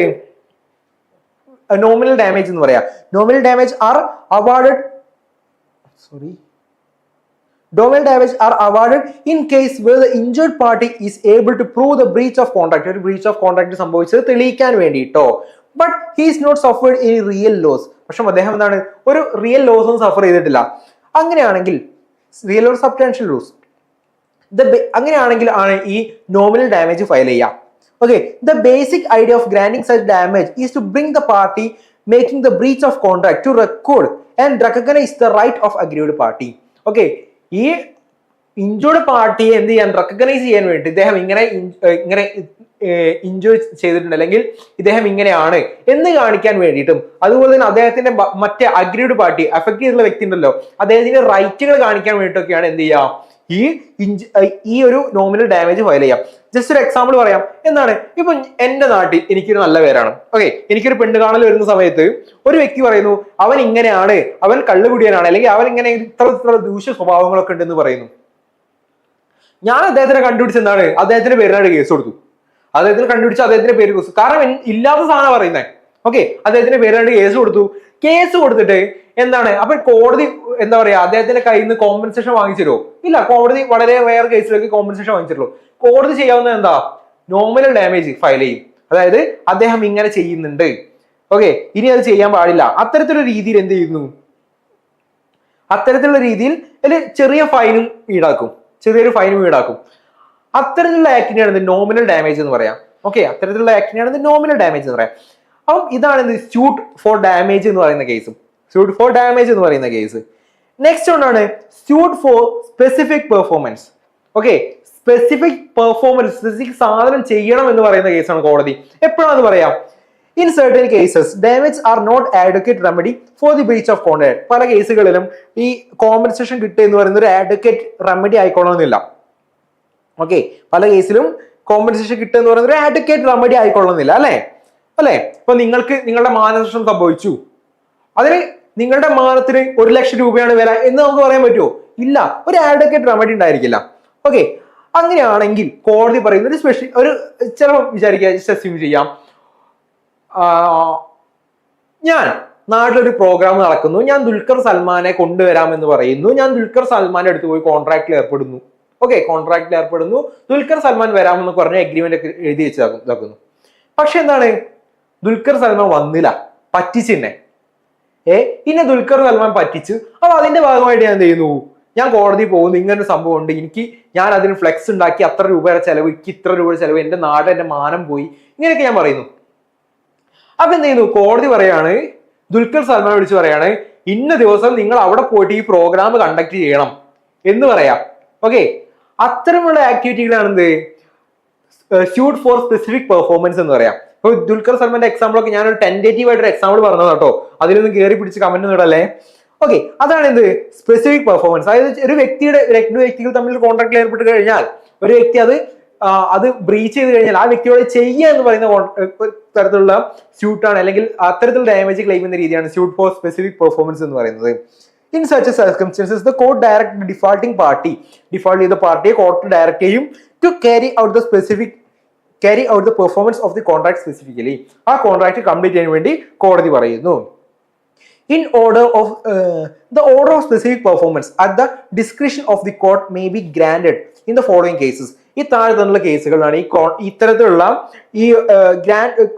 ഈ സ്യൂട്ട് ഫോർ സ്പെസിഫിക് പെർഫോമൻസ് ഉണ്ടായിരിക്കും. ഏതൊക്കെ കേസുകൾ നോക്കിക്കഴിഞ്ഞാൽ, where the monetary compensation is not adequate remedy for the breach. Breach ഉണ്ടായിട്ടുണ്ട്, അതിന് ഇത്രയാണ് മോണിറ്ററി കോമ്പൻസേഷൻ. ഓക്കെ, എന്റെ മാനം നഷ്ടപ്പെട്ടു, അതിന് എനിക്ക് ഇത്ര രൂപയാണ്, എന്റെ മാനത്തിന് 1,00,000 രൂപയാണെന്ന് എനിക്ക് പറയാൻ പറ്റില്ല, എനിക്ക് വാല്യൂ കണക്ക് കൂട്ടാൻ പറ്റില്ല. ഓക്കെ, അപ്പൊ അവിടെ എന്താ? മോണിറ്ററി കോമ്പൻസേഷൻ ആഡ്വക്കേറ്റ് അല്ല എന്ന് പറയുന്നു. അങ്ങനെയാണെങ്കിൽ കോടതി ഈ സ്യൂട്ട് ഫോർ സ്പെസിഫിക് പെർഫോമൻസിന് വേണ്ടി എന്ത് ചെയ്യുന്നു? അതിന്റെ ഒരു വിധി പ്രഖ്യാപിക്കും. ഓക്കെ, ഇനി അല്ല, ഏത് കേസാണ്? Where there is no standard for ascertaining the actual damage caused by non performance of the promise. ആ പ്രോമിസ് നടക്കാത്തത് കൊണ്ട് ഇങ്ങനെ നഷ്ടങ്ങൾ ഉണ്ടായി എന്ന് നമുക്ക് കറക്റ്റ് ആയിട്ട് കാൽക്കുലേറ്റ് ചെയ്യാൻ സാധിക്കാത്ത ഇത്. ഇപ്പൊ മാനം നഷ്ടപ്പെട്ടു, ഈ മാനം എങ്ങനെയാ, മാനം സെന്റിമീറ്ററിൽ അളക്കാൻ പറ്റുമോ? ഇല്ല.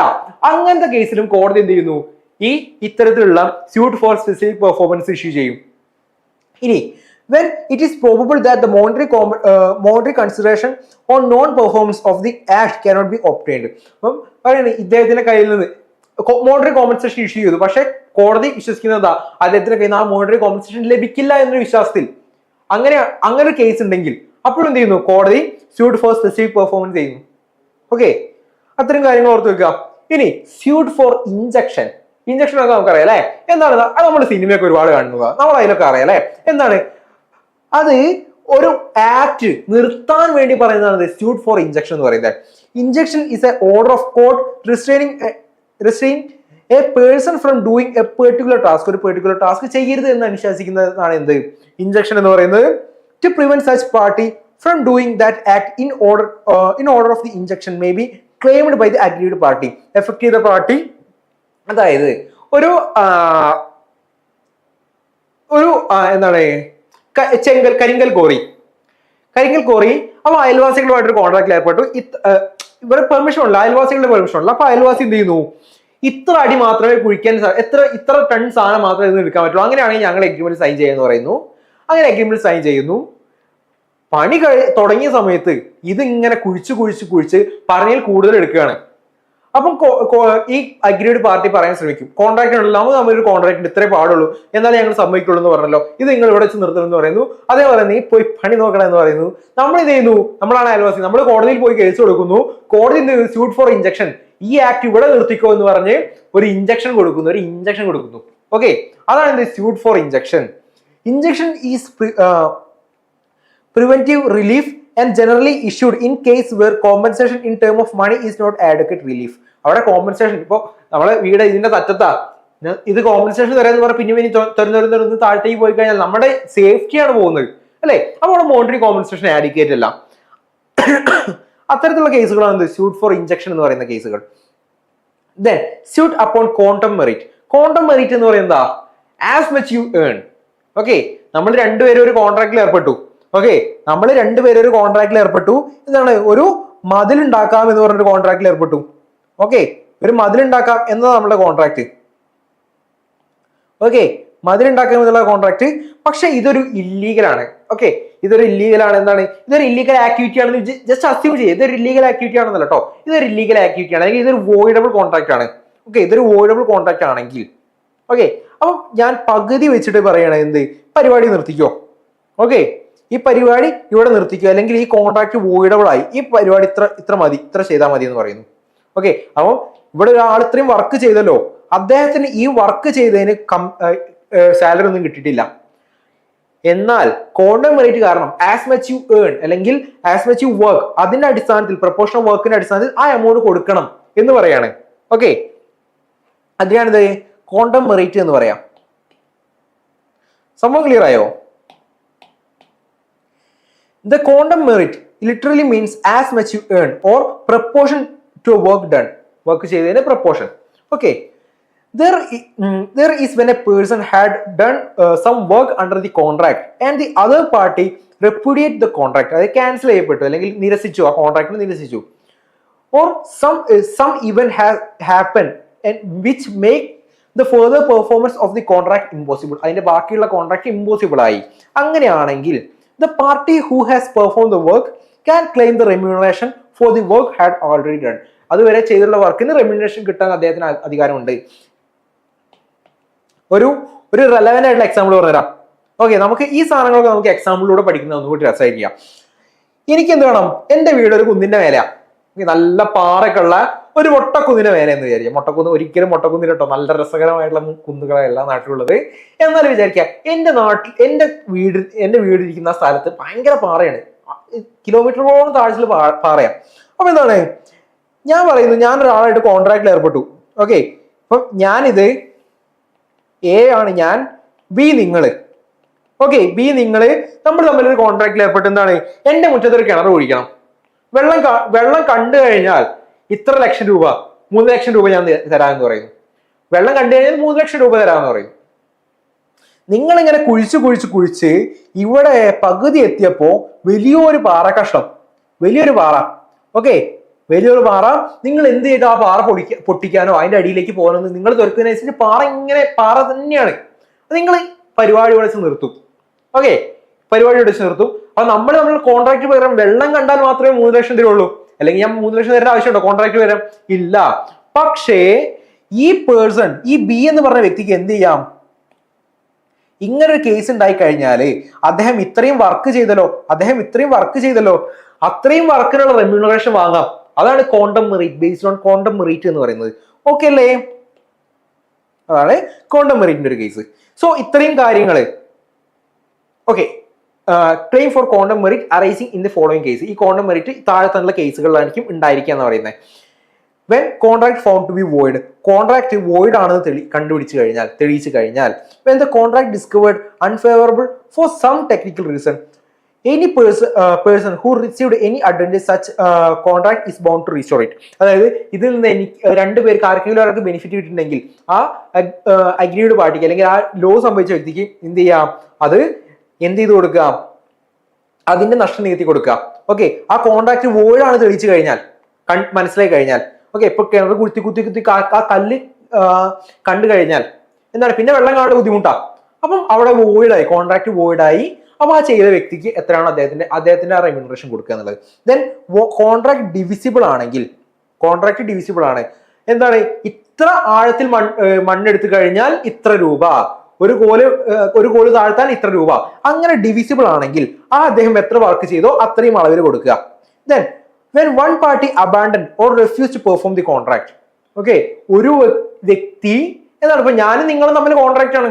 ഓക്കെ, ഞാൻ നിങ്ങൾ തമ്മിൽ കോൺട്രാക്ട് ആണ്. കിണർ കുഴിക്കാൻ തന്നെയാണ്, വെള്ളം കാണാനാണ് കോൺട്രാക്ട്. ഓക്കെ, വെള്ളം കണ്ടു കഴിഞ്ഞാൽ എന്ത് ചെയ്യാം? നമ്മളെ കോൺട്രാക്ട് കംപ്ലീറ്റ് ആക്കണം. വെള്ളം കണ്ടു, ഞാൻ പറയാണ് എനിക്ക് പൈസ തരാൻ പറ്റുമെന്ന് പറയുന്നു. ഓക്കെ, അങ്ങനെ പറഞ്ഞു കഴിഞ്ഞാലും എന്താണ്? അവിടെ ഞാൻ എന്റെ ഡ്യൂട്ടി ഞാൻ അബാൻഡൻ ചെയ്യാണ്. പക്ഷെ നിങ്ങൾ നിങ്ങളുടെ പെർഫോം ചെയ്തു. എന്നിരുന്നാലും നിങ്ങൾക്ക് എന്ത് ചെയ്യാം? ആ കോമ്പൻസേഷൻ അല്ലെങ്കിൽ ആ എമൗണ്ട് വാങ്ങാൻ സാധിക്കും കേട്ടോ. അതും ക്വാണ്ടം മെറിറ്റിന്റെ അടിസ്ഥാനത്തിൽ വാങ്ങാൻ സാധിക്കും എന്ന് പറയുന്നത്. ഞാൻ ഒരുപാട് ടൈം കൂടെ സ്പെൻഡ് ചെയ്യാതെ കേട്ടോ. വൺസ് അഗെയിൻ ഞാൻ പറയാൻ ആഗ്രഹിക്കുകയാണ്, നമ്മളുടെ ക്രാഷ് കോഴ്സ് സ്റ്റാർട്ട് ചെയ്യുന്നുണ്ട്. അതിൽ നിങ്ങൾ ഇൻവോൾവ് ചെയ്യുക, അതിൽ നിങ്ങൾ എൻ്റർ ചെയ്യുക. ഞങ്ങൾ തരുന്ന ആക്സസ് എന്ന് പറയുന്നത് ഇത്രയും കോഴ്സുകളാണ്. BA English, BA sociology, BA psychology, BCom, MA English, MA psychology, MCom, ഇത്രയും ക്ലാസ്സുകൾക്കാണ് അല്ലെങ്കിൽ ഇത്രയും കോഴ്സുകൾക്കാണ് ഞങ്ങൾ ഈ ക്രാഷ് കോഴ്സ് പ്രൊവൈഡ് ചെയ്യുന്നത്. ഓക്കെ, 30 ദിവസം കൊണ്ട് നമുക്ക് എക്സാം പാസ്സാകാം എന്നുള്ള ലക്ഷ്യത്തോടെ ഇട്ടൊരു പേരാണ് എന്ത്? റാപ്പിഡ് 30 എന്നുള്ളത്. ഓക്കെ, അപ്പൊ റാപ്പിഡ് 30 നിങ്ങൾക്ക് അഷ്വർഡ് ആയിട്ട് എന്ത് ചെയ്യും? ഞങ്ങളുടെ കൂടെ വന്നാൽ മാത്രം മതി, ഞങ്ങൾ നിങ്ങളെ പാസ്സാക്കി തരുന്നത് ഞങ്ങളുടെ ഗ്യാരണ്ടിയാണ്. സോ ഇനി ഇതിൽ ക്രാഷ് കോഴ്സിൽ ജോയിൻ ചെയ്യാൻ താല്പര്യമുള്ളത് തീർച്ചയായിട്ടും നമ്മുടെ താഴെയുള്ള നമ്പറുകളിൽ കോൺടാക്ട് ചെയ്യാൻ ശ്രമിക്കുക. ഈ താഴെ നമ്പർ ഓടിക്കളിക്കുന്നുണ്ടല്ലോ, ഇതിൽ കോൺടാക്ട് ചെയ്യാൻ ശ്രമിക്കുക. നിങ്ങളുടെ നിയറസ്റ്റ് സ്ഥലങ്ങളിൽ കോൺടാക്ട് ചെയ്യാൻ ശ്രമിക്കുക. ദെൻ ഇനി ഈ കോഴ്സിലൂടെ ഞങ്ങൾ പ്രൊവൈഡ് ചെയ്യുന്നത് എന്തൊക്കെയാണ്? ഞങ്ങളുടെ ക്ലാസ്സുകൾ, അതുപോലെ തന്നെ റെക്കോർഡ് സെഷൻസ് ഉണ്ടായിരിക്കും, ഷോർട്ട് നോട്ടുകൾ, previous year question answer discussions, zoom മീറ്റിങ്ങുകളൊക്കെ ആയിരിക്കും നമ്മൾ ഡിസ്കസ് ചെയ്യുന്നത്. സോ എന്ത് ചെയ്യുക? വളരെ തുച്ഛമായ തുക മാത്രമേ ഉണ്ടായിരിക്കുള്ളൂ. നിങ്ങൾ എന്തായാലും മടിക്കാതെ തന്നെ ഈ നമ്പറിൽ വിളിച്ച് കോൺടാക്ട് ചെയ്യാൻ ശ്രമിക്കുക കേട്ടോ. Then next third question, what do you understand by lien? Lien എന്നതുകൊണ്ട് നിങ്ങൾ എന്താണ് മനസ്സിലാക്കിയിട്ടുള്ളത്? Describe particular and general lien of a bailee. ബെയിലിയുടെ പെർട്ടിക്കുലർ ലീനും ജനറൽ ലീനും എന്താണ് എന്താ ചോദിച്ചിട്ടുള്ളത്? Okay, I think okay. അപ്പം ഇതില് എന്താണ്? ആദ്യം ബെയിലി ആരാണ്? ബെയിൽമെന്റ് എന്താണെന്ന് മനസ്സിലാക്കണം. ബെയിൽമെന്റ് എന്താ? വാടകയ്ക്ക് സാധനം കൊടുക്കുന്നില്ല മക്കളെ. ഓക്കെ, വാടകയ്ക്ക് സാധനം കൊടുക്കുന്നില്ല, അതാണ് ബെയിൽമെന്റ് എന്ന് പറയുന്നത്. സിമ്പിൾ ആയിട്ട് പറയാം. ഓക്കെ, അപ്പൊ നിങ്ങൾ ഈ ഒരു ക്വസ്റ്റ്യൻ വന്നു കഴിഞ്ഞാൽ ബെയിൽമെന്റ് എഴുതി വെക്കണം. ഓക്കെ, ബെയിൽമെന്റ് എന്താണ്? ബെയിൽമെന്റ് പാർട്ടീസ് എന്തൊക്കെയാണ്? അതിന്റെ റൈറ്റുകൾ അല്ലെങ്കിൽ അതിന്റെ ഓരോ കാര്യങ്ങളുണ്ടല്ലോ, അതിന്റെ ഒബ്ജക്റ്റീവ്സ് എന്ന് പറയുന്ന കാര്യങ്ങളൊക്കെ നിങ്ങളവിടെ മെൻഷൻ ചെയ്യണം. ഓക്കെ, ഞാൻ ഈ ക്വസ്റ്റ്യൻ ചോദിച്ച കാര്യങ്ങൾ മാത്രമാണ് അവിടെ പറയുന്നത്. എന്താണ് ലീൻ എന്ന് ചോദിച്ചു കഴിഞ്ഞാൽ പിടിച്ചു വെക്കാനുള്ള അവകാശം എന്നൊക്കെ പറയില്ലേ? പിടിച്ചു വെക്കുക, അതായത് ഒരാളുടെ പൊസിഷൻ, ഒരു വസ്തുവിന്റെ പൊസിഷൻ എന്ത് വെക്കുക? കൈവശം വെക്കുക എന്നുള്ളതാണ് ലീൻ എന്ന് പറയുന്നത്. Lien is a legal claim or right against another person's property. മറ്റൊരു വ്യക്തിയുടെ പ്രോപ്പർട്ടിയുടെ മേലെയുള്ള അവകാശമാണ് ഇത് ലീൻ എന്ന് പറയുന്നത്. To secure payment. ഓക്കെ, ഒരു പേയ്മെന്റ് നടത്താൻ വേണ്ടി മറ്റൊരാളുടെ പ്രോപ്പർട്ടി പിടിച്ചു വെക്കുക. എന്ന് പറയുന്നതാണ് എന്ത് ലീൻ എന്ന് പറയുന്നത്. ഇത് എന്തിന്റെ ഭാഗമായിട്ട് ഡെപ്റ്റിന്റെ അല്ലെങ്കിൽ ഒബ്ലിഗേഷന്റെ ഭാഗമായിട്ടിരിക്കാം. It gives the creditor the right to seize and sell the property if debt is not paid. ഇത് ക്രെഡിറ്റർക്ക് എന്തൊരു അവകാശം ഉണ്ടായി കൊടുക്കുന്നതിന് എന്ത് അവകാശം ഉണ്ടായി കൊടുക്കുന്നത്? ഈ സാധനം പിടിച്ചിട്ടുള്ള സാധനം വിറ്റിട്ട് കടം നികത്താനും ഓക്കെ അല്ലെങ്കിൽ അത് പിടിച്ചെടുക്കാനും അത് വിൽക്കാനുമുള്ള അവകാശം ക്രെഡിറ്റർക്ക് ഉണ്ടാക്കി വെക്കും. ഓക്കെ ക്രെഡിറ്റർക്ക് അങ്ങനെ അവകാശം ഉണ്ടാക്കി വെക്കും. Then liens are commonly used in various legal financial contexts. ഈ ലീന് പല വേരിയസ് ഫിനാൻഷ്യൽ കോണ്ടെക്സ്റ്റുകളൊക്കെ നമ്മൾ ഉപയോഗിക്കുന്നുണ്ട്. ഇപ്പം ഒരു പണയം വെക്കുകയാണെങ്കിൽ നിങ്ങൾ സ്വർണം പോയി പണയം വെക്കുകയാണ്. ഓക്കെ പണയം വെക്കുമ്പോൾ ആ ബാങ്ക് നിങ്ങൾക്ക് എന്ത് ചെയ്യുന്നു? തുക തരുന്നു. പകരമായിട്ട് ആ സ്വർണം അവർ വാങ്ങി വെക്കുന്നു. ദാറ്റ് ഈസ് എ ലീൻ അല്ലേ? അത് ഒരു ലീനാണ്. ഓക്കെ അപ്പം ഇനി Bailey is A person who receives good from another person. Bailey എന്ന് പറയുന്ന ഒരു പേഴ്സൺ ആണ് who receives good from another person. മറ്റൊരാളുടെ കയ്യിൽ നിന്ന് ഗുഡ്സ് കളക്ട് ചെയ്യുന്ന ഒരു പേഴ്സൺ ആണ് ബെയിലി എന്ന് പറയുന്നത്. ഫോർ എ സ്പെസിഫിക് പർപ്പസ്, ഒരു സ്പെസിഫിക് പർപ്പസിന് വേണ്ടിയിട്ട്, such as storage, repair, transportation എന്നുള്ള കാര്യങ്ങളൊക്കെ വേണ്ടിയായിരിക്കും ബെയിലി സാധനങ്ങൾ വാങ്ങി വെക്കുക. A bailee may have 2 type of lien. ബെയിലിക്ക് 2 തരം ലീനുകളായിരിക്കും ഉണ്ടാവുക. ഒന്ന് ജനറൽ ലീനും മറ്റേത് പെർട്ടിക്കുലർ ലീനും. ജനറൽ ലീനും പെർട്ടിക്കുലർ ലീനും. ഓക്കെ ഫസ്റ്റ് നമുക്ക് പെർട്ടിക്കുലർ ലീൻ പറയാം. ഇത് നമുക്ക് മനസ്സിലാവുന്ന ഒരു എക്സാമ്പിൾ വെച്ച് പറയാം. ഓക്കെ നിങ്ങൾ എന്ത് ചെയ്യുന്നു? നിങ്ങൾക്ക് പണത്തിന്റെ അതിയായ ആവശ്യം വരുന്ന സമയത്ത് നിങ്ങൾ എന്ത് ചെയ്യുന്നു? നിങ്ങളുടെ കയ്യിലുള്ള സ്വർണം, വീട്ടിൽ സ്വർണം വെച്ചിട്ട് എന്തിനാ എന്ന് പറയുന്നത്, ഈ സ്വർണം നിങ്ങൾ എവിടെ കൊണ്ടു കൊടുക്കുന്നു? മുത്തൂറ്റിൽ കൊണ്ടു കൊടുക്കുന്നു. ഓക്കെ മുത്തൂറ്റിൽ കൊണ്ടു കൊടുത്തിട്ട് എന്താണ്? നിങ്ങൾ പണം വായ്പ വാങ്ങുന്നു. പക്ഷെ നിങ്ങൾ എന്ത് ചെയ്തില്ല? പണം തിരിച്ചടച്ചില്ല. മുത്തൂറ്റിന് എന്ത് അവകാശമുണ്ട്? ഈ സ്വർണം വിറ്റ് അതിന്റെ അവർക്ക് തന്നിട്ടുള്ള തുക വീണ്ടെടുക്കാനുള്ള അവകാശം മുത്തൂറ്റിനുണ്ട് നിശ്ചിത സമയത്തിന് ശേഷം. അതായത് നിങ്ങളുടെ വിവരം അറിയിച്ചതിന് ശേഷം മാത്രമേ മുത്തൂറ്റ് ചെയ്യാൻ സാധിക്കുള്ളൂ. ഓക്കെ ഇനി നിങ്ങൾ എന്താണ്? നിങ്ങൾക്ക് അതേ മുത്തൂറ്റ് തന്നെ വേറൊരു ലോണും ഉണ്ട്. ഓക്കെ വേറൊരു ലോണും ഉണ്ട് കേട്ടോ. ഒരു കാർ ലോൺ അങ്ങനെ എന്തെങ്കിലും ഒരു ലോണും ഉണ്ടെന്ന് ചോദിച്ചോ. അപ്പൊ എന്ത് ചെയ്യുന്നു? നിങ്ങൾ ഈ പണയം വെച്ച സ്വർണത്തിന്റെ പെർട്ടിക്കുലർ ലീൻ എന്ന് പറയുകയാണല്ലോ. ഈ പണയം വെച്ച സ്വർണം നിങ്ങൾക്ക് തിരിച്ചു കിട്ടാൻ ഈ പണയം വെച്ച തുക ഉണ്ടല്ലോ. ഇപ്പൊ 1 ലക്ഷം രൂപയ്ക്കാണ് ആ സ്വർണം പണയം വെച്ചിട്ടുള്ളത്. 1 ലക്ഷം രൂപയ്ക്ക് ഗോൾഡും 2 ലക്ഷം രൂപയുടെ ഒരു കാറിന്റെ ഫിനാൻസും ഉണ്ട്, കാറിന്റെ ലോണും ഉണ്ട്. നിങ്ങൾ പെർട്ടിക്കുലർ ലീൻ ആണെങ്കിൽ ഈ 1 ലക്ഷം രൂപ കൊടുത്തിട്ട് നിങ്ങൾക്ക് ഈ ഗോൾഡ് അക്വയർ ചെയ്യാൻ സാധിക്കും. ഓക്കെ ഈ ഗോൾഡ് തിരിച്ചെടുക്കാൻ സാധിക്കും. ഇനി നിങ്ങൾക്ക് ജനറൽ ലീൻ ആണെങ്കിലോ ഈ മുത്തൂറ്റിന്റെ നിങ്ങൾ മുത്തൂറ്റിന്റെ അടുത്ത് ചെയ്യുന്ന സമയത്ത് മുത്തൂറ്റ് പറയാണ് നിങ്ങൾ 1 ലക്ഷം രൂപ അടയ്ക്കുന്നു പറയുന്നു. നിങ്ങൾ എന്ത് ചെയ്യുന്നു? ഗോൾഡിന്റെ 1 ലക്ഷം രൂപ അടച്ചിട്ട് ഗോൾഡ് തിരിച്ചെടുക്കാൻ ശ്രമിക്കുന്നു. പക്ഷെ മുത്തൂറ്റ് പറയുന്നു നിങ്ങൾക്ക് ഓൾറെഡി ഇവിടെ 2 ലക്ഷം രൂപ കൂടി ഉണ്ട്. ഈ 2 ലക്ഷം രൂപ കൂടി നിങ്ങൾ അടച്ചതിന് ശേഷം മാത്രമേ ഞങ്ങൾക്ക് ഈ ഗോൾഡ് തരാൻ സാധിക്കുകയുള്ളൂ. ഓക്കെ ബാക്കിയുള്ള എത്ര ഡെപ്റ്റ് ഉണ്ടോ ആ ഡെപ്റ്റ് അത്രയും തീർത്തതിന് ശേഷം മാത്രമേ ഈ സാധനം തരാൻ സാധിക്കുള്ളൂ എന്ന് പറയുകയാണെങ്കിൽ അതിനാണ് ജനറൽ ലീൻ എന്ന് പറയാം. കേസ് ക്ലിയർ അല്ലേ? ആ ഒരു സംഭവം മനസ്സിലായിക്കൊണ്ട് നമുക്ക് എന്ത് ചെയ്യാം? നമുക്ക് പെർട്ടിക്കുലർ ലീൻ എന്ന് വായിച്ചു നോക്കാം. A particular lien gives the bailee the right to retain specific goods that are the subject matter of the bailment. Bailment subject matter ആയ സാധനം until the charges due in all respect of the goods are paid. ഈ ഗുഡ്സുമായി സംബന്ധിച്ചുള്ള എല്ലാ എക്സ്പെൻസുകളും എല്ലാ സാധനങ്ങളും ഇപ്പൊ bailment ഒരു case ആട്ടോ. ഈ സാധനം വാടകയ്ക്ക് എടുത്ത് ഒരു മെഷീനറി ഞാൻ വാടകയ്ക്ക് എടുത്ത സമയത്ത് ആ മെഷീനറിക്ക് ഒരു ഡിഫക്റ്റ് ഉണ്ടായി. അത് കാരണം എനിക്കൊരു ഹ്യൂജ് നഷ്ടം ഉണ്ടായി. ഈ നഷ്ടം കോമേഴ്സിന്റെ ആരുടെ ഉത്തരവാദിത്ത? ബെയിലറുടെ ഉത്തരവാദിത്ത. ഓക്കെ നിങ്ങളെ വാടകയ്ക്ക് എടുത്ത് നിങ്ങളുടെ ഉത്തരവാദിത്ത. ഓക്കെ നിങ്ങൾ ആ പണം തരാതെ ഈ മെഷീനറി ഞാൻ വിട്ടുതരാൻ പാടില്ല. ഓക്കെ അതാണ് എന്ത്? Particular lean. ഓക്കെ ആ മിഷനുമായിട്ട് ബന്ധപ്പെട്ടുള്ള പെർട്ടിക്കുലർ സാധനം ആ മിഷനുമായിട്ട് ബന്ധപ്പെട്ടുള്ള ആ ചെലവുകൾ നീതിന്നാൽ മാത്രമേ ഈ മിഷനറി തിരിച്ചെടുക്കാൻ പറ്റുള്ളൂ. അതാണ് ഇത് പെർട്ടിക്കുലർ ലീൻ എന്ന് പറയുന്നത്. This lien is limited to charge incurred for the service rendered in a relation or to the specific goods. ആ സ്പെസിഫിക് ഗുഡ്സുമായിട്ട് സംബന്ധിച്ചുള്ള ചാർജസ് മാത്രമേ അതിൽ ബാധിക്കുകയുള്ളൂ. എക്സാമ്പിൾ ആണെന്ത്? A garage mechanic can retain car until the repair charges are paid. ആ repair charges pay ചെയ്യുന്നത് വരെ ഒരു കാറ് പിടിച്ചു വെക്കാനുള്ള അവകാശമുണ്ട്. ഓക്കെ then general lien എന്താ? general lien gives the bailey the right to retain all goods belonging to the bailier that are in the bailey's possession. bailey's possession ഉള്ള എല്ലാ കടവും വീട്ടിയതിനു ശേഷം മാത്രമേ ആ ഒരു അസറ്റ് തിരിച്ചു കൊടുക്കാൻ പാടുള്ളൂ എന്ന് പറയുകയാണെങ്കിൽ അതിനാണ് ജനറൽ ലീൻ എന്ന് പറയാം.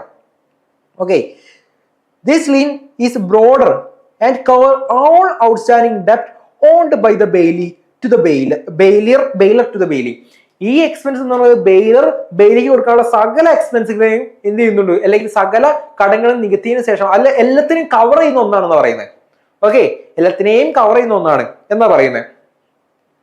It not just related to a specific goods or possession. ഇതൊരു സ്പെസിഫിക് ഗുഡ്സിനെ പൊസിഷനെ മാത്രം ബാധിക്കുന്നതല്ല. എക്സാമ്പിൾ ആണിത്. The warehouse man can retain the goods belong to the customer until all storage charges are paid. എല്ലാ storage ചാർജസും പേ ചെയ്തതിനു ശേഷം മാത്രം അസറ്റ് വിട്ട് കൊടുക്കുകയാണെങ്കിൽ അതിനെന്ത് ജനറൽ ലീൻ എന്ന് പറയാം. ഓക്കെ, അതായത് even if the charges related to a different goods stored at a different times, different goods different time store ചെയ്തിട്ടാണെങ്കിലും അതിന്റെ എല്ലാ എക്സ്പെൻസും കിട്ടിയതിനു ശേഷം മാത്രം ഗുഡ്സ് വിട്ടു കൊടുക്കുകയാണെങ്കിലാണ് എന്ത് ജനറൽ ലീൻ എന്ന് പറയാം. Then ഇനി explain the circumstances where a person other than the owner can make valid pledge. Pledge എന്ന് പറയുമ്പോൾ എന്താ, നമ്മൾക്ക് പ്ലെഡ്ജ് ചെയ്യാം, അറ്റാച്ച് ചെയ്യാന്നൊക്കെ പറയുന്നില്ലേ. അതായത് ഒരു വായ്പ എടുക്കുന്ന സമയത്ത് അതിന് ഒരു പണയം വെക്കുന്ന രീതിയിൽ തന്നെ അങ്ങനെ പ്ലെഡ്ജ് ചെയ്യുന്ന സാധനമാണെന്ത്. ഇപ്പൊ നമ്മൾ ഗോൾഡ് പ്ലെഡ്ജ് ചെയ്യാണ് ചെയ്യുന്നത്, അതിനെന്ത് പ്ലെഡ്ജ് എന്ന് പറയാം, പ്ലെഡ്ജ്മെന്റ് എന്ന് പറയാം. ഓക്കെ, ആ പ്ലെഡ്ജ് ചെയ്യുന്ന സമയത്ത് ചോദിക്കുന്ന ചോദ്യം ഇതാണ്, ചോദ്യം മനസ്സിലാക്കേണ്ടത് എന്താണ്, ഒരു വ്യക്തിക്ക് എപ്പോഴാണ് ഒരു വാലിഡ് പ്ലെഡ്ജ്, അദ്ദേഹത്തിന്റെ സ്വന്തമല്ലാത്ത സാധനത്തിന്റെ മേലെ എപ്പോഴാണ് ഒരു വാലിഡ് പ്ലെഡ്ജ് നടത്താൻ സാധിക്കുക. ഓക്കെ, ഇപ്പം ജസ്റ്റ് ഞാനുണ്ട്, എന്റെ കയ്യിൽ കുറച്ച് സ്വർണ്ണമുണ്ട്, എന്റെ ഭാര്യയുടെ സ്വർണ്ണമാണ്. ഓക്കെ, എന്റെ ഭാര്യയുടെ സ്വർണ്ണമാണ്, അല്ലെങ്കിൽ എന്റെ ചേട്ടന്റെ സ്വർണ്ണമാണ്. ഓക്കെ, അല്ലെങ്കിൽ എന്റെ വേറെ ആരുടെയെങ്കിലും ഒരു സ്വർണ്ണമാണെന്ന് വിചാരിച്ചോ. ഓക്കെ, എനിക്ക് അങ്ങനെ ഡയറക്റ്റ് കോണ്ടാക്ട് ഒന്നുമില്ല. ഈ സ്വർണം എപ്പോഴാണ് എനിക്ക് പ്ലെഡ്ജ് ചെയ്യാൻ സാധിക്കുക, എനിക്ക് ഒരു വായ്പ എടുക്കാൻ വേണ്ടി പണയമായിട്ട് വെക്കാൻ സാധിക്കുക എന്നാ ചോദിച്ചിട്ടുള്ളത്. എപ്പോഴാണ്? ഒന്ന്, ഒരു മർച്ചന്റൈൽ ഏജന്റ് ആണെങ്കിൽ, അതായത് ഇപ്പോൾ ഞാൻ ഒരു സ്പെസിഫിക് ഗുഡ് മാത്രം വിൽക്കുന്ന സ്പെസിഫിക് ഗുഡ്സ് മാത്രം വിൽക്കുന്ന ഒരു വ്യക്തിയാണ്. ഓക്കെ, ഇപ്പം ജസ്റ്റ് അസ്യൂം ചെയ്യുക ഞാൻ എന്താണ്, ഞാൻ ഗോൾഡ് മാത്രം ഡീൽ ചെയ്യുന്നത്, എനിക്കൊരു സ്വർണ്ണക്കടയാണ്, സ്വർണ്ണം മാത്രം ഡീൽ ചെയ്യുന്ന ഒരു വ്യക്തിയാണ് ഞാൻ, സ്വർണ്ണത്തിന്റെ കാര്യങ്ങൾ മാത്രം ഡീൽ ചെയ്യുന്ന വ്യക്തിയാണ്. ഓക്കെ, അപ്പം ഈ സ്വർണത്തിന്റെ ഒരു എക്സാമ്പിൾ അങ്ങനെ പറയാൻ പറ്റില്ല, സ്വർണ്ണമൊക്കെ അവർ തന്നെ ഉണ്ടാക്കുന്നത്. എന്താ പറയും,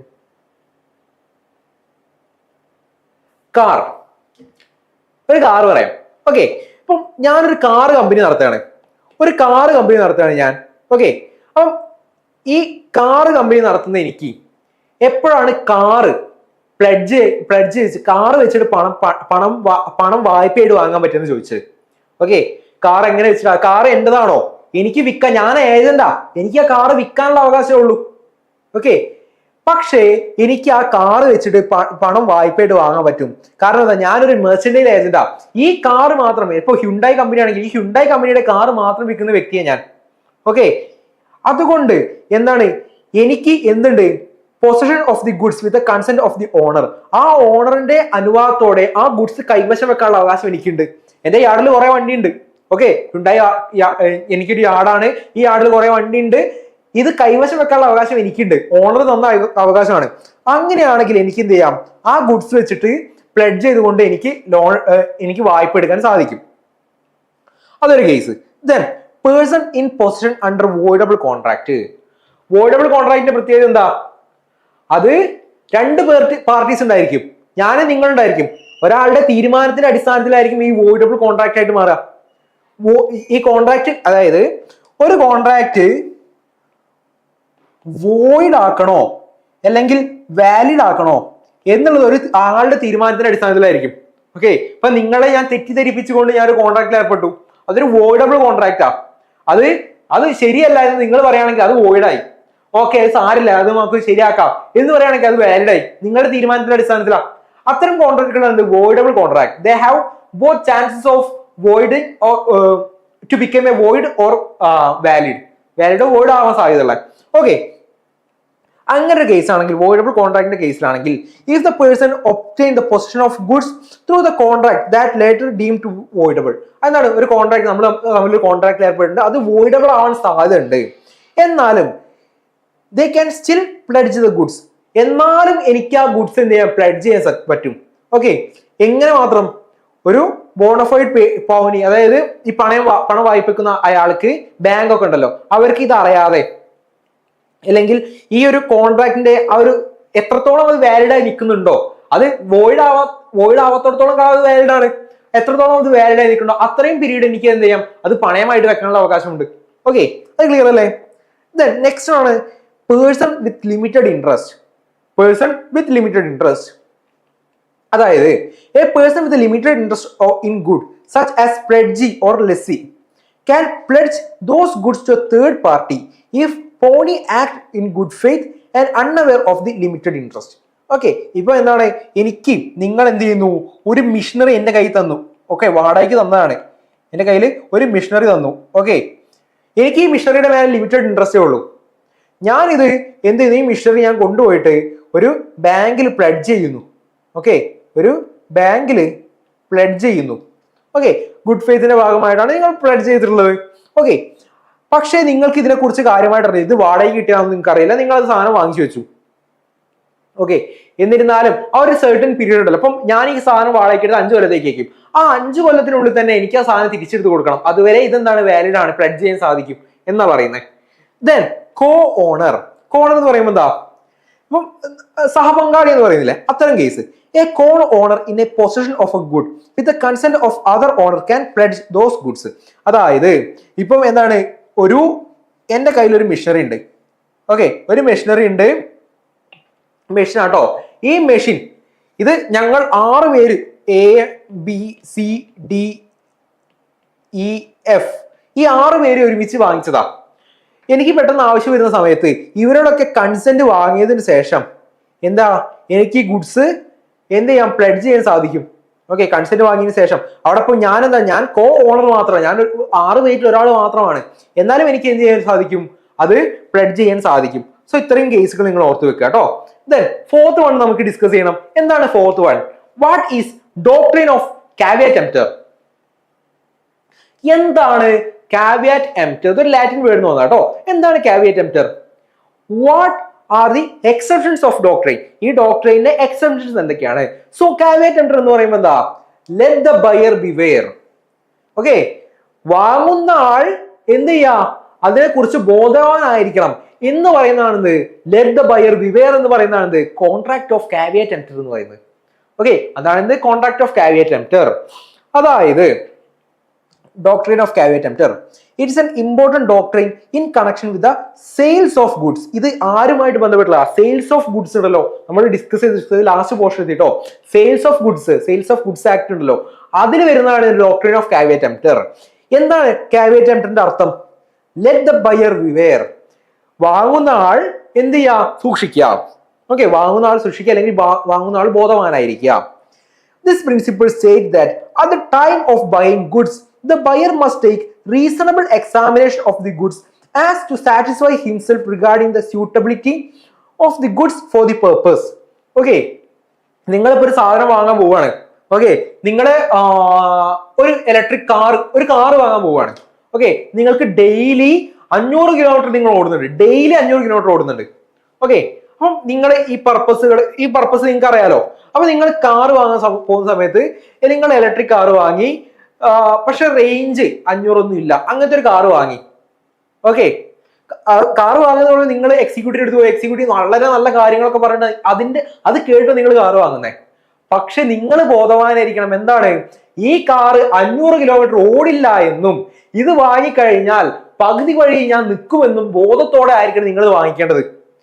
ഓക്കെ, ഇത് വാങ്ങിയിട്ട് നിങ്ങൾ പറയാണ് ഇതിന്റെ ആവശ്യങ്ങൾ നടക്കുന്നില്ല, കമ്പനി പറയുന്നത് 300 കിലോമീറ്റർ ആയിരിക്കും കേട്ടോ, പക്ഷെ നിങ്ങൾ ഇത് ഇതിന്റെ ആവശ്യം നടക്കുന്നില്ല, ഇത് 500 കിലോമീറ്റർ ഓടുന്നില്ല എന്ന് പറഞ്ഞിട്ട് കമ്പനിയുടെ അടുത്ത് പോയിട്ട്